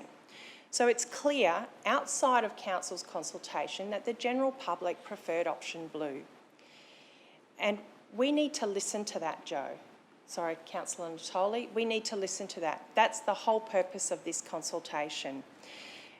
The other thing that I'd like to just mention in terms of the results were that in council's engagement, while we have 70% that were, I can't find the page exactly now, but 75% were in favour of Concept Blue. Jamie, maybe you can help me out here. What was the percentage from Mooloolaba that preferred option blue? Through the chair, the response was 65% who are in favour of blue from Mooloolaba locality. So we as a council collectively have to listen to the community. Councillor Natoli has raised a number of points about speaking to other engineers, speaking to architects, speaking to the community, but hasn't presented anything that isn't just anecdotal, verbal claims of that. So that is why I can't support the alternative motion, and I will be looking to second the original motion. Thank you, Councillor Flores. Councillor Ward. Thank you. Through you, Mr. Mayor, I have some questions, if I may. Just following on regarding the heritage values and the heritage notes that are now part of the planning scheme, when that was done in 2019, a process like that would go through, I've got 3 questions in part in relation to this. Would there have been community consultation? Would the final report be endorsed by councillors in a council meeting? And would it be approved by the state government to then be adopted as part of the planning scheme? Would you like to answer that, Warren? I suppose just the process for a heritage listing in relation to our local heritage listing, which is part of the planning scheme. So basically there's a range of discussion in the early stages about what could potentially go on the listing. It then actually has to be put forward to the council in relation to that. It then needs to go to the full public consultation on those ones that are listed, but also we often got people suggesting other ones to go on during the consultation phase. It then gets assessed at the end as to what the consultation was in relation to it. Council then decides that decision again to put it on, and finally the state must agree to that as part of the final process. So it's a fairly long process for listing, and it does have a range of checks and balances, both by the council, by the state, and by the community through that process. Thank you very much. And a follow-up question, which I'll be delighted if you know the answer. Do you happen to know whether or not this building was part of that process at any stage? And if it did become part of the process, at what point did it fall out? I don't know the specifics in relation to it, but listening to Councillor Joe, it sounded like that it was actually in the process at a particular point as a nominated kind of one for consideration. Thank you. The second question regarding the appointment of the architects. I understand Bark Architects were engaged through, I presume, a full and open tender process. In our experience, is it commonplace that we would then later on during a project invite another organisation to get involved? Is that common practice? Through the chair, no, that is not. No, not unless there was direction from council, particularly around that, because they weren't necessarily happy. Okay. Thank you. And my final questions, there was a comment made during our conversations that potentially some Norfolk pines would be removed to allow the proposals to go forward. In the negotiations, conversations, consultation with the First Nations groups, would there be any concerns about Norfolk pines being removed, given that they're not endemic to the Sunshine Coast? Through the chair, their comments during our engagements with them in a formal setting and also in an informal setting as part of the project design team were that they felt that Norfolk pines didn't represent their community. They were an introduced species. There was connotations to colonial past. And they would prefer species such as Bribie Island pine, which are of similar stature and nature and form, and the Cowries and Bunyas, which are locally native species. Thank you. My final question is, as a result of that consultation, what would be the replantings that are proposed in this area? Through the chair, the plantings would be species which are of the coastal vegetation type, such as casuarina, pandanus trees, Bribie Island, Banksia integrifolia, Banksia trees, and tuckaroos. There's probably another 5 there.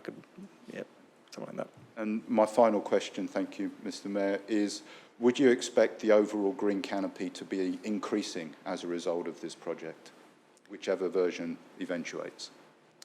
Through the chair, so the Master Plan 2015,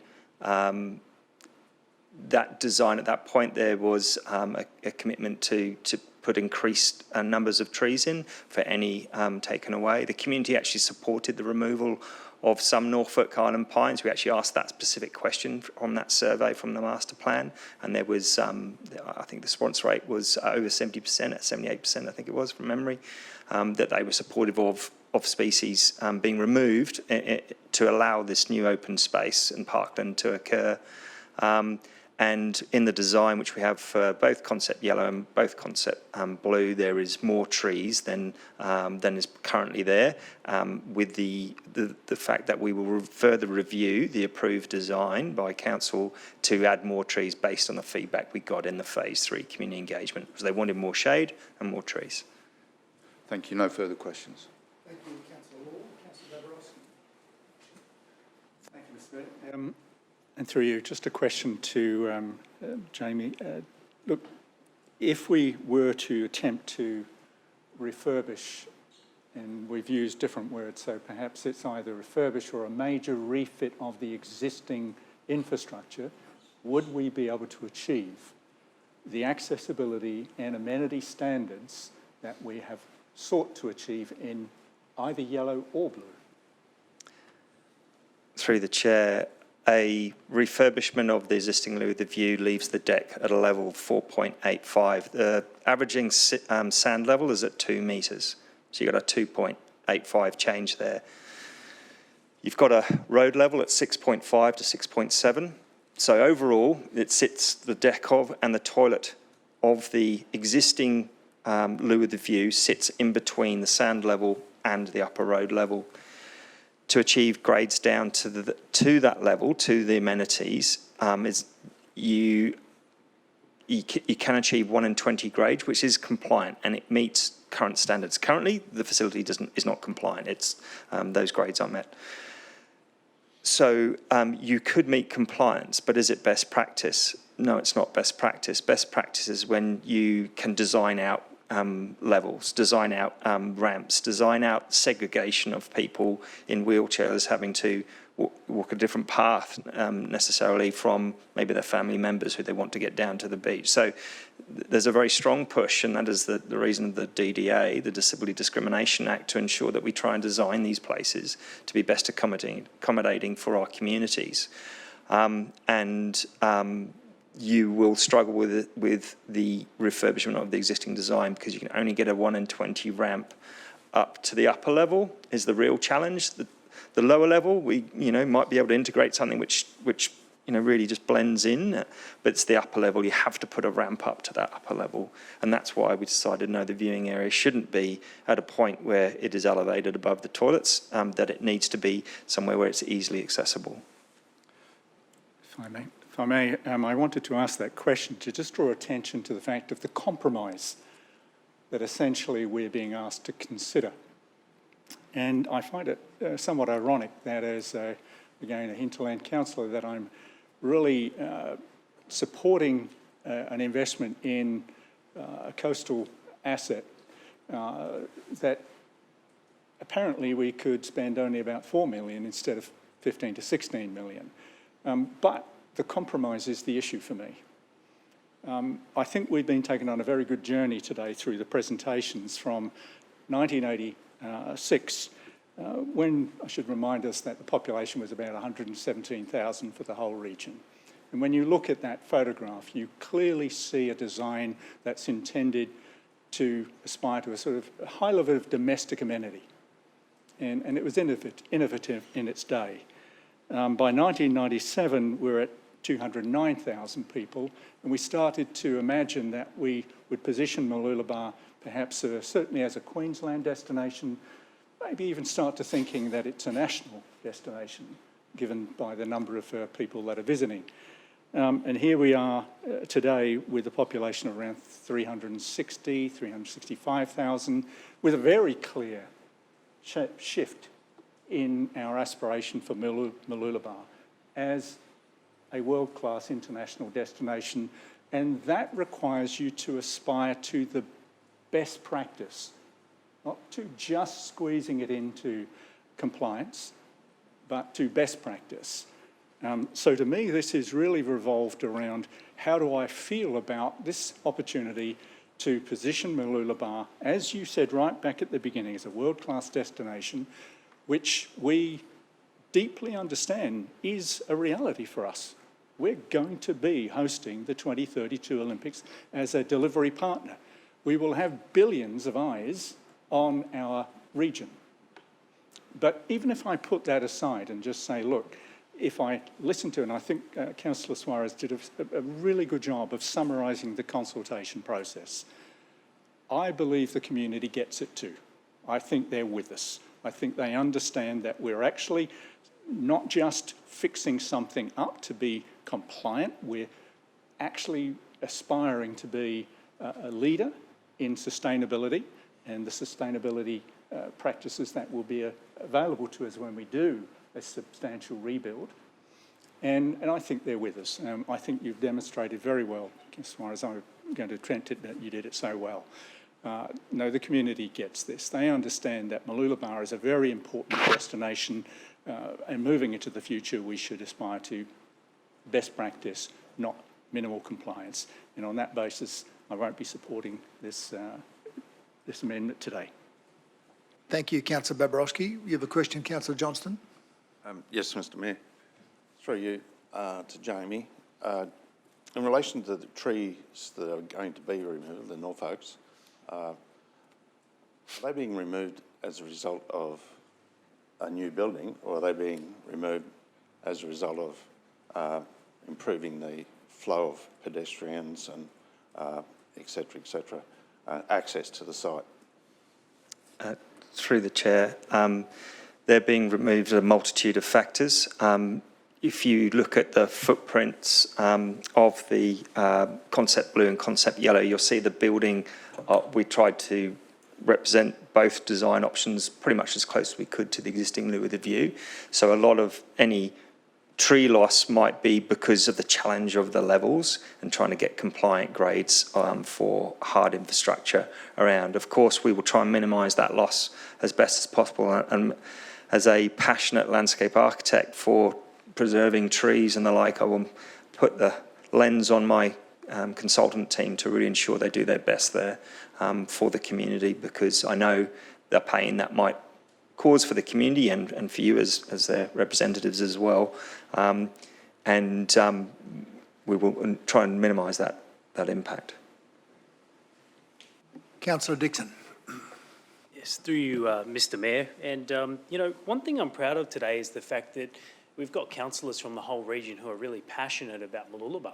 You know, they could be very parochial, looking at their own divisions and thinking of ways to spend this money locally, but we're taking that regional view because Mooloolaba is very important. It's one of our most important areas in terms of that tourism focus. And, you know, what's not driven home enough is the Olympics as well. You know, the Olympics is real. It's actually going to happen, and it's going to impact on this region. And when I talk to people, they keep saying to me, access, inclusion, safety. Very important things for the future. We want people to feel that they can access our region, they can be included, and they can feel safe. And unfortunately, I don't think the current Loo with a View does that. It certainly doesn't do that for me, and I've heard from many people who find it difficult to access, particularly around that disability compliance. This is exciting. If you've actually seen what council can do in the Northern Parklands, it inspires you about what we can do for the future, because we've proven to people that with great interest and negative feedback that we had originally, it's actually changed people's views. I've had people that criticise the work council set out to do come back to me and say, you know what, we got it wrong. And I think I got it wrong, because I was a little bit apprehensive when we first started the work.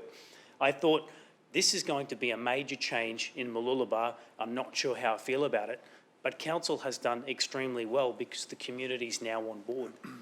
And this whole process has proven that we've done community engagement well, because they've come out again and said, you know what, we actually support what you want to do here. We've given enormous feedback, and you talked earlier, Jamie, about, you know, the want and need to get about 3% feedback. We've gone way beyond that.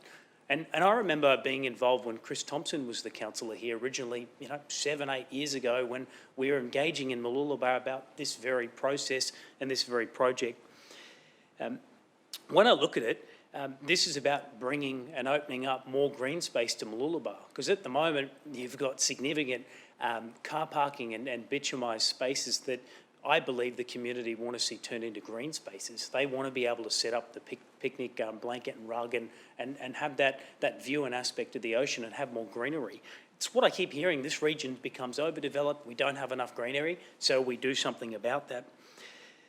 I think Mooloolaba has benefited earlier. You talked about the range of projects in the area. We've got the 4-laning projects and new bridges and cycleways and the car park, the Northern Parklands. You know, this process here, Mooloolaba has been the beneficiary, and I realise it raises a lot of money, probably the most valuable asset in terms of divisional revenue, but it's getting a lot back. And that's not just about our local residents, but it's about the region and tourism, getting people to come back here and spend money in the region. If this was my division and if I was the local councillor, my opinion would be that I'd be very favourable about these works. I'm very proud about the council's plans, very proud about the work we've done, and proud that the community have said, you know what, we've made it very clear about what we want, get on with the job, take the safety serious, make this area more accessible and inclusive, and get the job done. Today I'll actually be supporting the original officer's recommendation because I have faith in our staff, and I have faith in our community that they've spoken up and given us the feedback we need. Thank you, Councillor Dixon. Councillor Landsberg. Thank you, Mr. Mayor.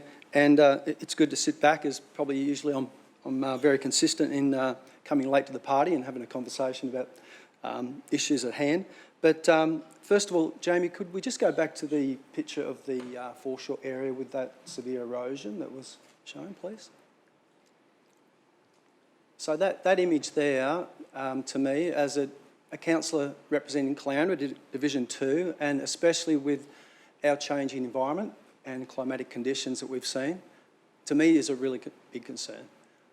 We've seen the major changes in the Bribie Island breakthrough. We're currently assessing our coastal pathway to actually lift it along the esplanade at Golden Beach. We've seen a lot of different changes to the access in and out of our estuaries down there. But my concern, as I was just going to ask a question, is that the current seawall there at the moment, Jamie, is the Chas does recommend for it to be replaced. Through the chair, yes. And within the time frame of? I'd have to probably defer to others for the answer on that, but I believe, is it 2070? No? Sorry. Sorry to do a Hermione on you. I do have the answer to that. I did read out from the Chas previously, so the time frame is present day to 2041, and it's to upgrade the seawall in that time frame and to do it in line with the Mooloolaba Foreshore Revitalisation. So whenever that's occurring, which is obviously now and in the next few years. And then in 2070, it's to relook at those seawalls. So 50-year time span. So that brings in the question of Bribie Island breakthrough was forecast to break through in 2040, and it obviously broke through 20 years earlier. So some of those predictions that we're seeing along our foreshore for changes and repairs to our infrastructure may need to be reassessed. We've recently seen the Queensland volleyball titles move down to Bulcock Beach in December as well because of the lack of sand on Mooloolaba Beach. And I see both concepts as well as retreating and showing more of a responsible council to address these foreshore issues. And both blue and yellow do obviously give the community much better access down to the foreshore area. We spoke about the removal of the Norfolk pines as well in that foreshore area. And as for Moffat Beach was a real concern for us, we've seen 3 quite established Norfolk pines removed from that area, and our office did not receive 1 complaint. We engaged with the community. They understood the reasons for the rectification works for the Moffat Beach seawall, and the community were totally on board and understood the removal of those established trees. Going back to the alternative motion that Councillor Joe has put forward, I cannot support it. I do support the officers' work here. We've been through many workshops in regards to the information that's been put at hand. And Councillor Suarez touched on the community feedback and the consultation process and our data analytics from our QR codes that residents were able to touch in. And obviously Concept Blue received 2,200 screens straight up, with Concept Yellow 1,200. So we can already see that blue option has been the most supported, and see from what we can see with the feedback that we've had, the broader population in our community is in support of the blue option. So I'd just like to thank our council officers for the work that's gone into this. We've drilled right down to all the actual issues at hand, and I look forward to supporting the original motion. Thank you. Thank you, Councillor Leversburg. There are no further speakers. I'm going to go back to Councillor Natoli to close.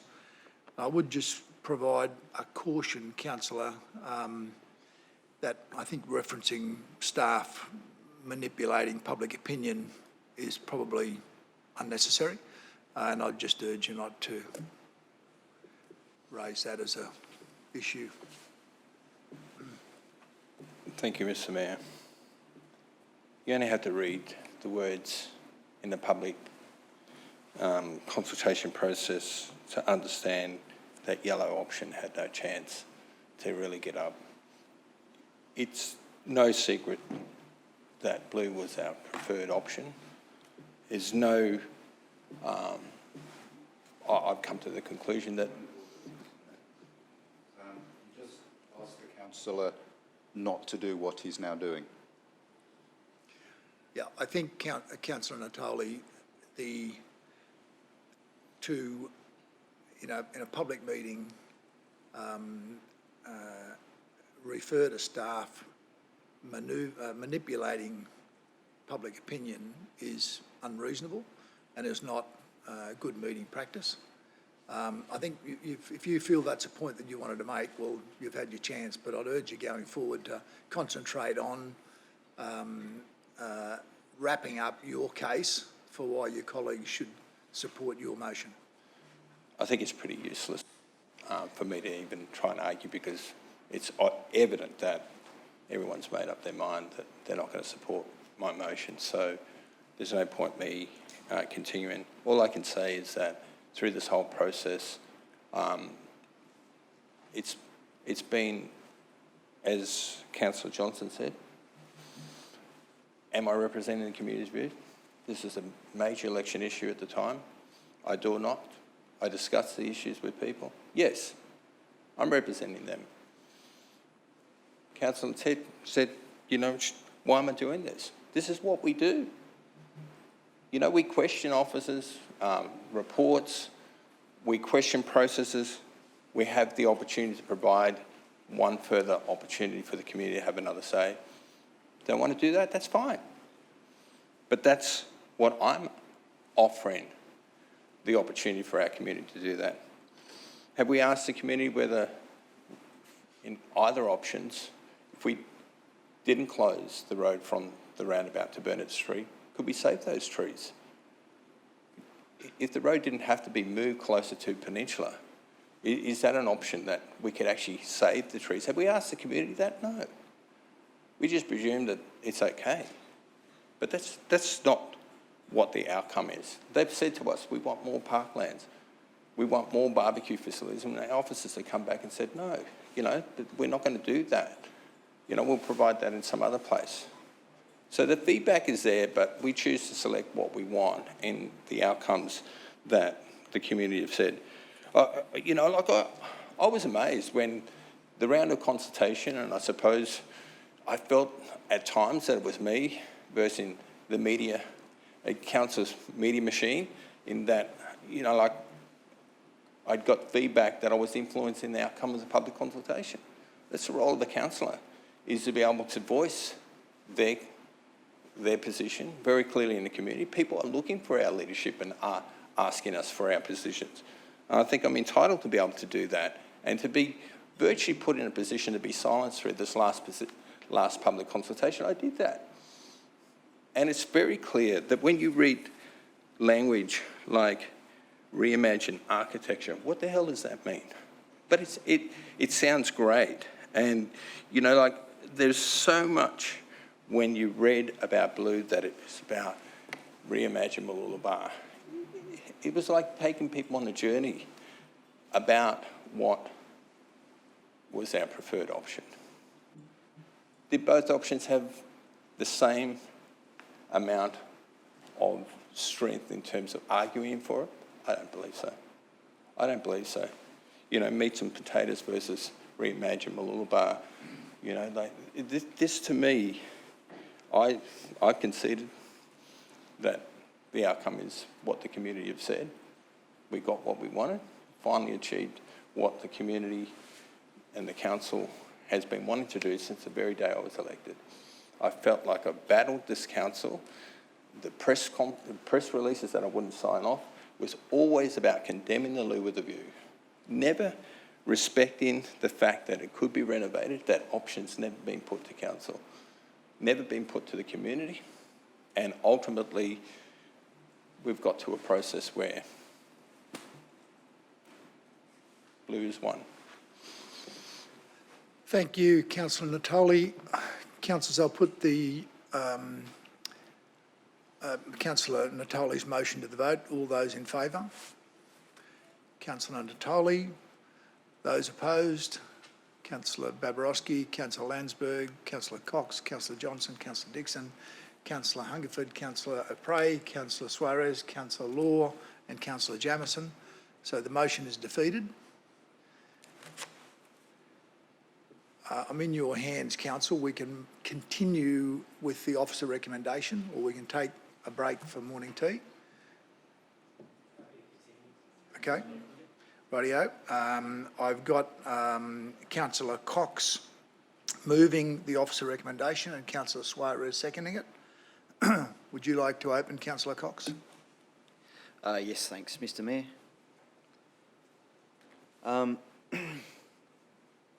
Happy to support this here today. Obviously, I've been the portfolio councillor in the previous term associated with the project control group and continued on this term. So there's around about 6 to 7 years of working with the officers. And it's not just that role that I take, on board for our community, but I know Councillor O'Prey shared some of his history with Mooloolaba, and he might have been one of the children playing up there in the earlier photograph. But my family's had an association with Mooloolaba since 1958. I learned to swim in the river where the wharf is built. It was built in 1988, and I learned to swim there when I was about 4 years of age. I learned to surf at Mooloolaba Beach, and that's a real passion of mine, surfing, and Mooloolaba is where that passion began. I did my bronze medallion at Mooloolaba Surf Club and was a patrolling member there for a number of years. And my wife also went to Mooloolaba Primary School. So there's a long association there. It's something that I just felt that I needed to share, because I'm not just standing here not supporting Councillor Antoli's for certain reasons. It's because of that long-standing history and working with the staff. I want to see this as a best outcome for our community moving forward. When I know Councillor Suarez, when she spoke to the previous motion, talked about the consultation, and I know that that's something she's been very passionate about since being elected in 2020. But we go back to the phase 1 engagement, and there were numerous key themes which were based on the survey responses that were values to the community.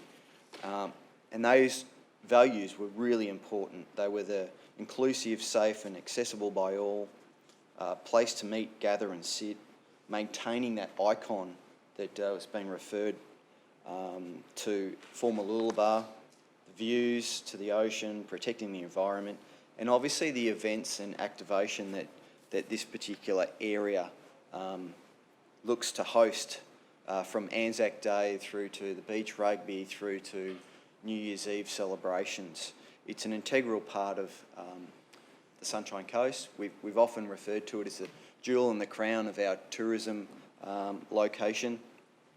So what the officers have done, they've gone away, they've listened to the community, and they've developed, in consultation with our architects, the concepts.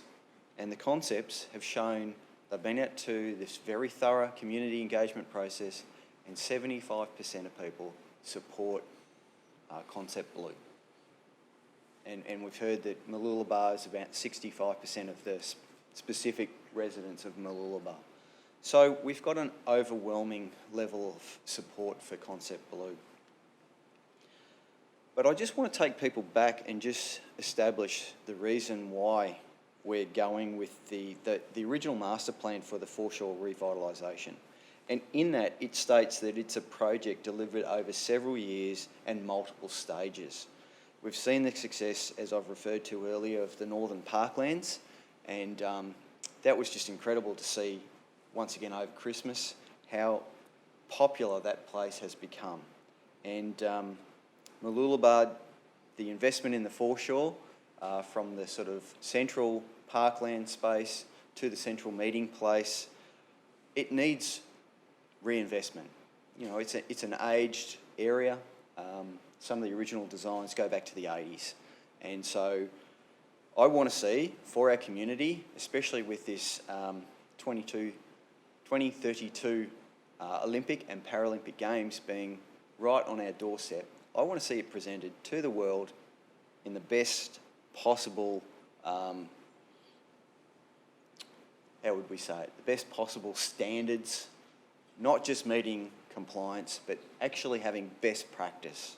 That's what I want to see for our community. So why are we pushing ahead with this? Well, certainly. Councillor Babarowski, seconded Councillor Landsberg. All those in favour? Carry on. Thanks. I'll try and wrap this up. So we're pushing ahead with stage 2 because we have had structural engineering reports tell us that time's of the essence with the existing facility.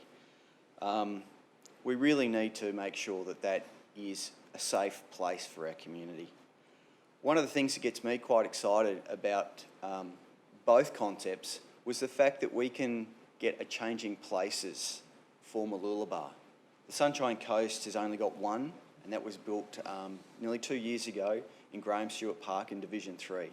So we've got a number of our community that have got disabilities and access issues. So we just don't want to have the basic facilities. We want to elevate the standards. And that is what the Changing Places is all about.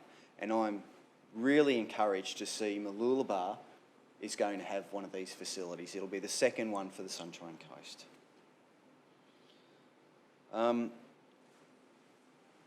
I think that's all that I wanted to touch on in the opening. I've got a few things to mention in the close, but I look forward to any debate on this matter. Thank you, Councillor Cox. Councillor Suarez. Thank you, through you, Mr Mayor. To follow on, I guess, from Councillor Cox's comments and to support him in moving this motion forward. Previously, I talked about the consultation process, the different phases, and one thing I didn't mention was we did the consultation because we thought views may not be current.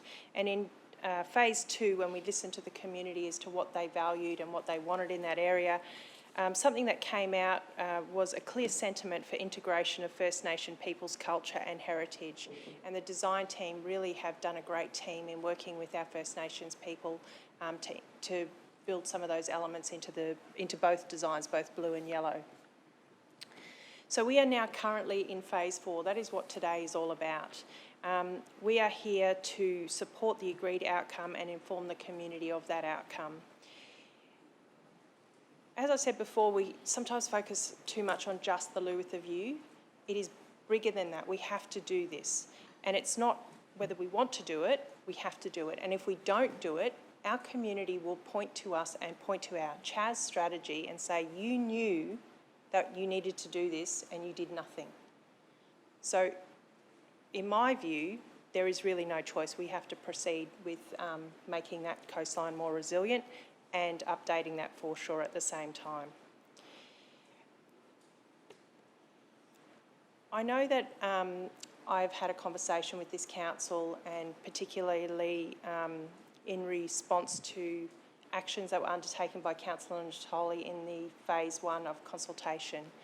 I am dismayed that, again, he has raised the suggestion that our council has tried to influence the community's outcome in this survey. And while I won't bring out dirty laundry here today, all I'll say is it seems to be an example of do as I say, not as I do. And I'll leave it at that. Thank you, Mr Mayor. Thank you. If there are no further speakers, I'll go back. Councillor Natoli. I think Councillor Suarez has made it very clear that there's a sense of urgency now, expectation that the community have supported option blue. It's a $16 million price tag. I've spoken to a number of business people in that area and asked them about what the likely impact might be on their businesses, and the thought of staging this over 2 or 3 years is not what they would support. We have to budget 1 year, get it done. If the urgency is there that the building's dilapidated, ready to come down. There's risks.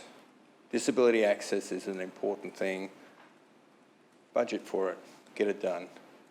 That means in this coming budget that we have to budget $16 million to get this project done. If that's what I've heard here, is that that's critical. I don't think that's accurate, councillor. This is about a planning issue, not a budget issue. It will be a budget issue, but It will be, but it hasn't got to be a budget issue. but the fact is that there's an expectation now that the building needs to come down.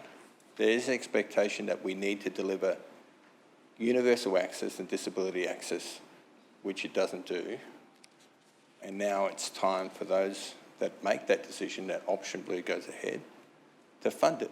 And all I'm saying is that the community's expectation is that it's not to be staged over multiple years. The feedback I've had is that it needs to be done in one solid swoop. So if it can't be done this year, don't do it until you've got the money in the budget. Councillor, we're not voting on that today. I just want to make that clear for everybody in the chamber and with beyond. We're not making a budgetary decision today. We're making amendment to the master plan, a master plan that has been in place for a long time and has been continually updated as required. This is another example of that. The budget process will come into view in the near future, no doubt, but you know, I'm often asked by people why a footpath stopped where it stopped, and the simple answer is that's where the money stopped, and that we've got to deal with that, and all councillors have to deal with that. I think whilst you're disappointed, no doubt, in your colleagues' views,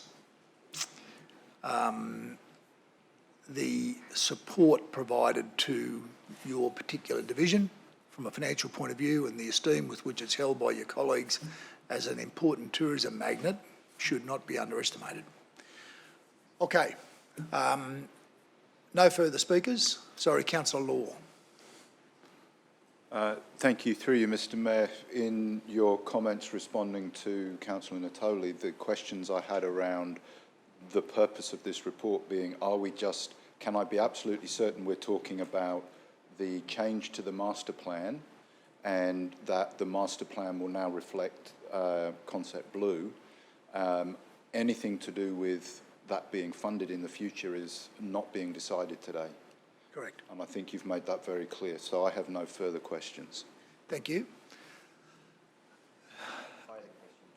You have a question, Councillor Cox? Yes. It's similar to what Councillor Laws just asked, so I was just going to ask Mr Franklin if what we're being asked to do here today under the officer recommendation is any different to what we went through for the Northern Parklands. Through the chair, so your question, just to clarify. The process and recommendation.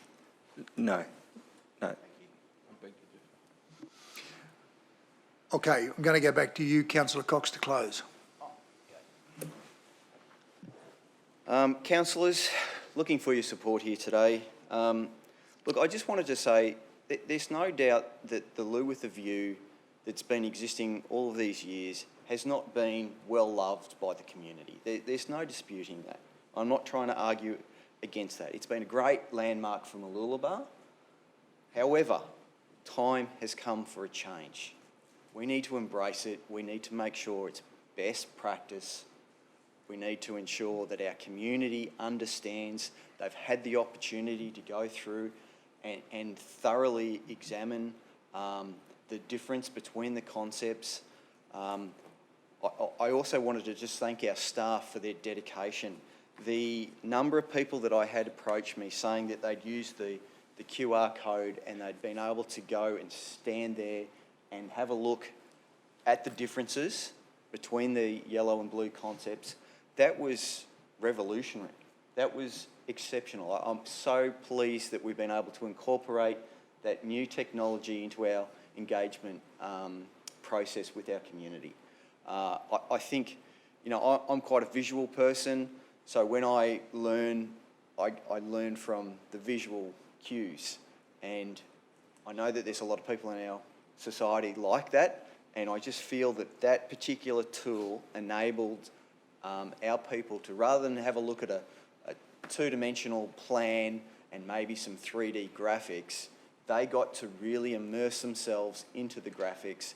And so I just feel that that is something that I think we need to take forward and continue to roll out with any engagement processes into the future. But just wanted to personally thank the team for their dedication. It's been a long process, this whole particular Foreshore revitalisation project, and I think we have some of the best staff in the world, and just wanted to acknowledge, from Ben through to his team, the incredible work and dedication that you guys offer us in our community. So in saying that, councillors, I look forward to your support here today. Thank you, Councillor Cox. We'll put the motion to the vote. All those in favour? Councillor Babarowski, Landsberg, Cox, Johnston, Dixon, Hungerford, O'Prey, Suarez, Law and Jamieson. Those opposed? Councillor Natoli. The motion's carried. That will be an appropriate time to take a break for a morning tea. Can we be back at 5 to 12? Thank you.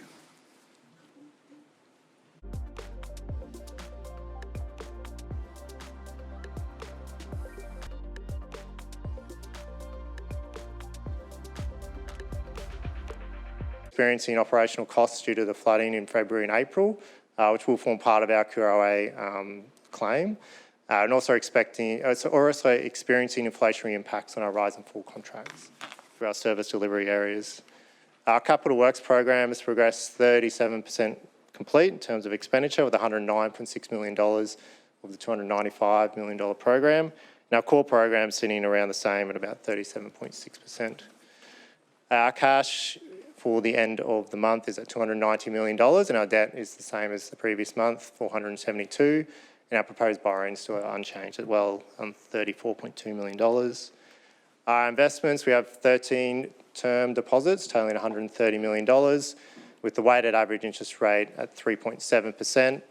And as it notes there, that we are expecting significantly more than $3 million of what was budgeted in terms of revenue. And the recommendation today is receive and note the report titled December 2022 Financial Performance Report. Thank you, Isaac. Someone to move? Councillor Hungerford. And a seconder, Councillor Law. Thank you. Would you like to open, Councillor Hungerford? Through you, Mr. Mayor. I'll be brief, as Isaac's covered most of the points. As has been pointed out, a positive operating result of 12 million. That's 1.2 million above the current budget as of the end of December. As of 31st of December, 268.1 million operating revenue has been achieved, so that's 6.3 more than the current budget. Excellent result. As of the 31st of December, 256 million has been expended, resulting in a variance of 5.2 million. Now, this is 2.1 higher than budget, and to explain that, you've got materials and services are above budget due to 930,000 unbudgeted expenditure due to the February and April weather events. And we've also got extra expenditure with our contracts relating to service delivery areas due to the impacts of increasing inflation. But notwithstanding that, we've still got ourselves ahead in the budget situations. That's a very healthy situation to be in. As of 31st of December, 109.6 million, or 37.1% of Council's 295.5 million capital works program has been financially expended. The better weather we've had in this half of the year is definitely working to our advantage. We're getting up on our capital works program. The core capital program has progressed 37.6% of budget. That's an actual spend of 81.6 million, and that's important for our economy and our local businesses. And our corporate major projects have progressed 32%. Another highlight is our road reseal program, 22.3 million road resurfacing. That's progressed to 56% for a total expenditure of 12.5 million. That's again reflecting the fine weather we have at the moment. And the other one, pleasing one is our debt levels. We've actually got debt down with the completion of the airport, subsea cable, the pay downs across the board. So as of 31st of December, our debt from memory peaked at 643 million, and with those coming in, we're now down to 472. There will be some loan borrowings this year, but that means that's mainly for the MRF and the waste streams. That's necessary expenditure. So overall, that'll increase it about $10 million over the year, 10.6 million I calculate. So that's a very healthy position going into next year's budget. We've got the headwinds of the inflation and the higher interest rates. So that is going to be something we have to factor into next year's budget. But a very healthy position at this time in our financial year. Thank you. Thank you, Councillor Hungerford. Councillor Law. Thank you. Through you, Mr Mayor. I just have a question for some clarification, if I may, please. In regards to the expenditure, we're mentioning and referencing back to the February and April floods, which would have been in the previous financial year. Can you provide an explanation as to how that's impacting our results this year, please? Yeah, through you, Mr Mayor. So we're segmenting any costs that have come through from the disaster claim from that period in order so we can put it into our claim with QRA. So that claim is in excess of $40 million. So, and some of that, unfortunately, is operational, so in terms of clean-up, either more operational costs through roads. So that's why it's appearing in this report, because we didn't, in that section of the report, because we hadn't actually budgeted for that to be occurred. So we will receive the majority of those costs back through a grant through QRA. Okay, thank you very much. No other questions, and obviously, as Councillor Hungerford has said, excellent result, and I hope that we're able to continue navigating this way. Thank you. I'll be supporting the motion. Thank you, Councillor Law. If there are no further speakers, I'll go back to Councillor Hungerford to close. Not much more to say. We're focused all the time on our financials, getting the best out of things all the way through, and each month. It's just a consistent thing there. It's because we've got a consistent approach, and our financial team is an excellent team there. I know when they brief me on things and I've got questions to ask, it's very competently done, and even through the audit committee meetings there. The presentations there and the focus on best practice and having everything right is there all the time, and I actually find that very reassuring, so I can go to them with a question, get a competent answer straight away and well answered. So we're in good hands, and we're tracking very well. Thank you, Councillor Hungerford. We'll put the motion to the vote. All those in favour? That's carried unanimously. Thank you. Thanks, Isaac and Michael. Keep up the good work. I know our rates run went out, Michael, too, did it not? Yeah, rates run was out, yep, good. I'm sure I wasn't the only one who got one.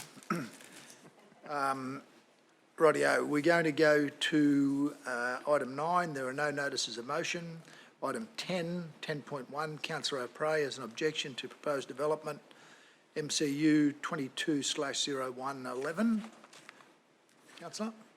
Thank you, Mr Mayor. And yes, I'd like to table a petition for the CEO, as we, the undersigned, respectfully petition the Sunshine Coast Council to refuse the development application MCU 22/0111 on the grounds of causing danger for motorists, cyclists, pedestrians because of the huge increase of vehicles on our already narrow roads and lanes. It will also increase the mental stress due to the overpopulation of an already high-density urban environment, as our block sizes are 180 to 300 square metres on average. There will be virtually no car parks for at least 100 cars anywhere on the affected precincts. The 123 car parks that are already allocated in Serenity, Moreton precincts and Amity Avenue are entirely taken by the surrounding businesses' staff cars. This will result in illegal parking, road rage and stress. We feel that Council will be failing their duty of care to the ratepayer of this estate. The height and size of the development does not meet expectations and does not conform to the principles of the estate and is not conducive to our current peaceful living environment. This would not be been Living Choice developed a retirement village complex, as we were told prior making our purchases. The building codes and parking formulas do not work in all cases. The high density estate is one of which these codes fail. Mr Mayor, it doesn't make mention in there, but this petition is in relation to Sunshine Cove estate, and I table that now to the CEO. Thank you. Thank you. Sorry, I also needed to mention there was 192 signatures. Thank you, Councillor. Someone prepared a second. Councillor Dixon. All those in favour of receipt? That's carried unanimously. Thank you. Councillors, it's now necessary for us to deal with 2 items in confidential session. Before we move into confidential session, do any of you wish to declare any personal interests in relation to any of the items to be discussed? If you do, you're also required to declare those interests when council resumes open session to make decisions on those particular items.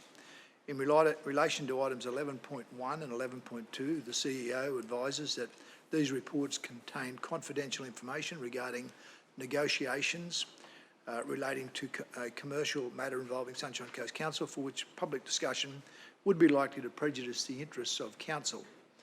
For these reasons, it's recommended that council close the meeting under section 254J (3) of the Local Government Act 2012 to consider and discuss the information in these reports. Noting, of course, that council's decision on this agenda item will be made during open session, which will be viewable by the public. Councillors, is someone prepared to move that we close the meeting for items 11.1 and 11.2? Councillor Hungerford, thank you. Can we have a seconder? Councillor Johnston, thank you. All those in favour? That's carried unanimously. Thank you.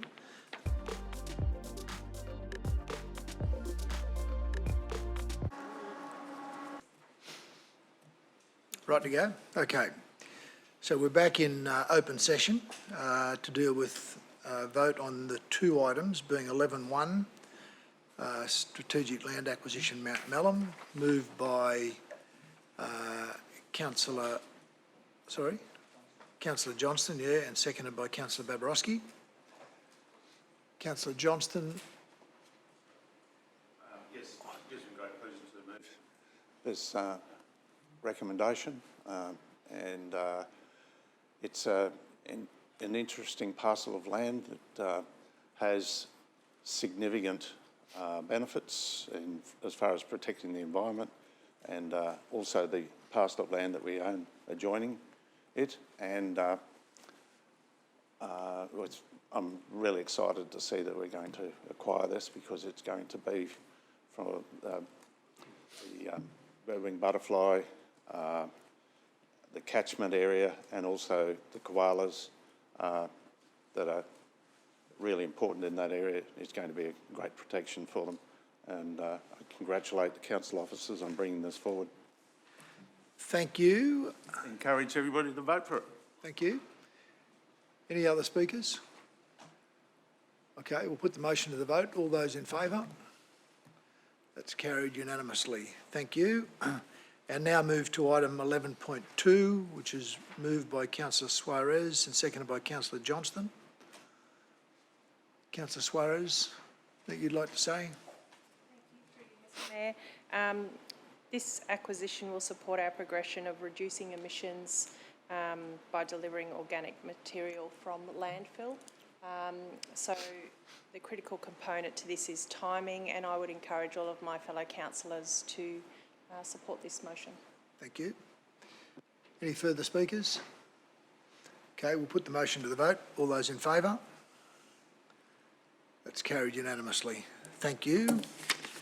Councillors, that brings us to the end of our agenda, and I think a very successful first gathering here in the new chambers. Thanks to everyone for their input. We've had a few issues, but lots of ingenuity going on behind the scenes to ensure that open democracy prevailed. So that's very important.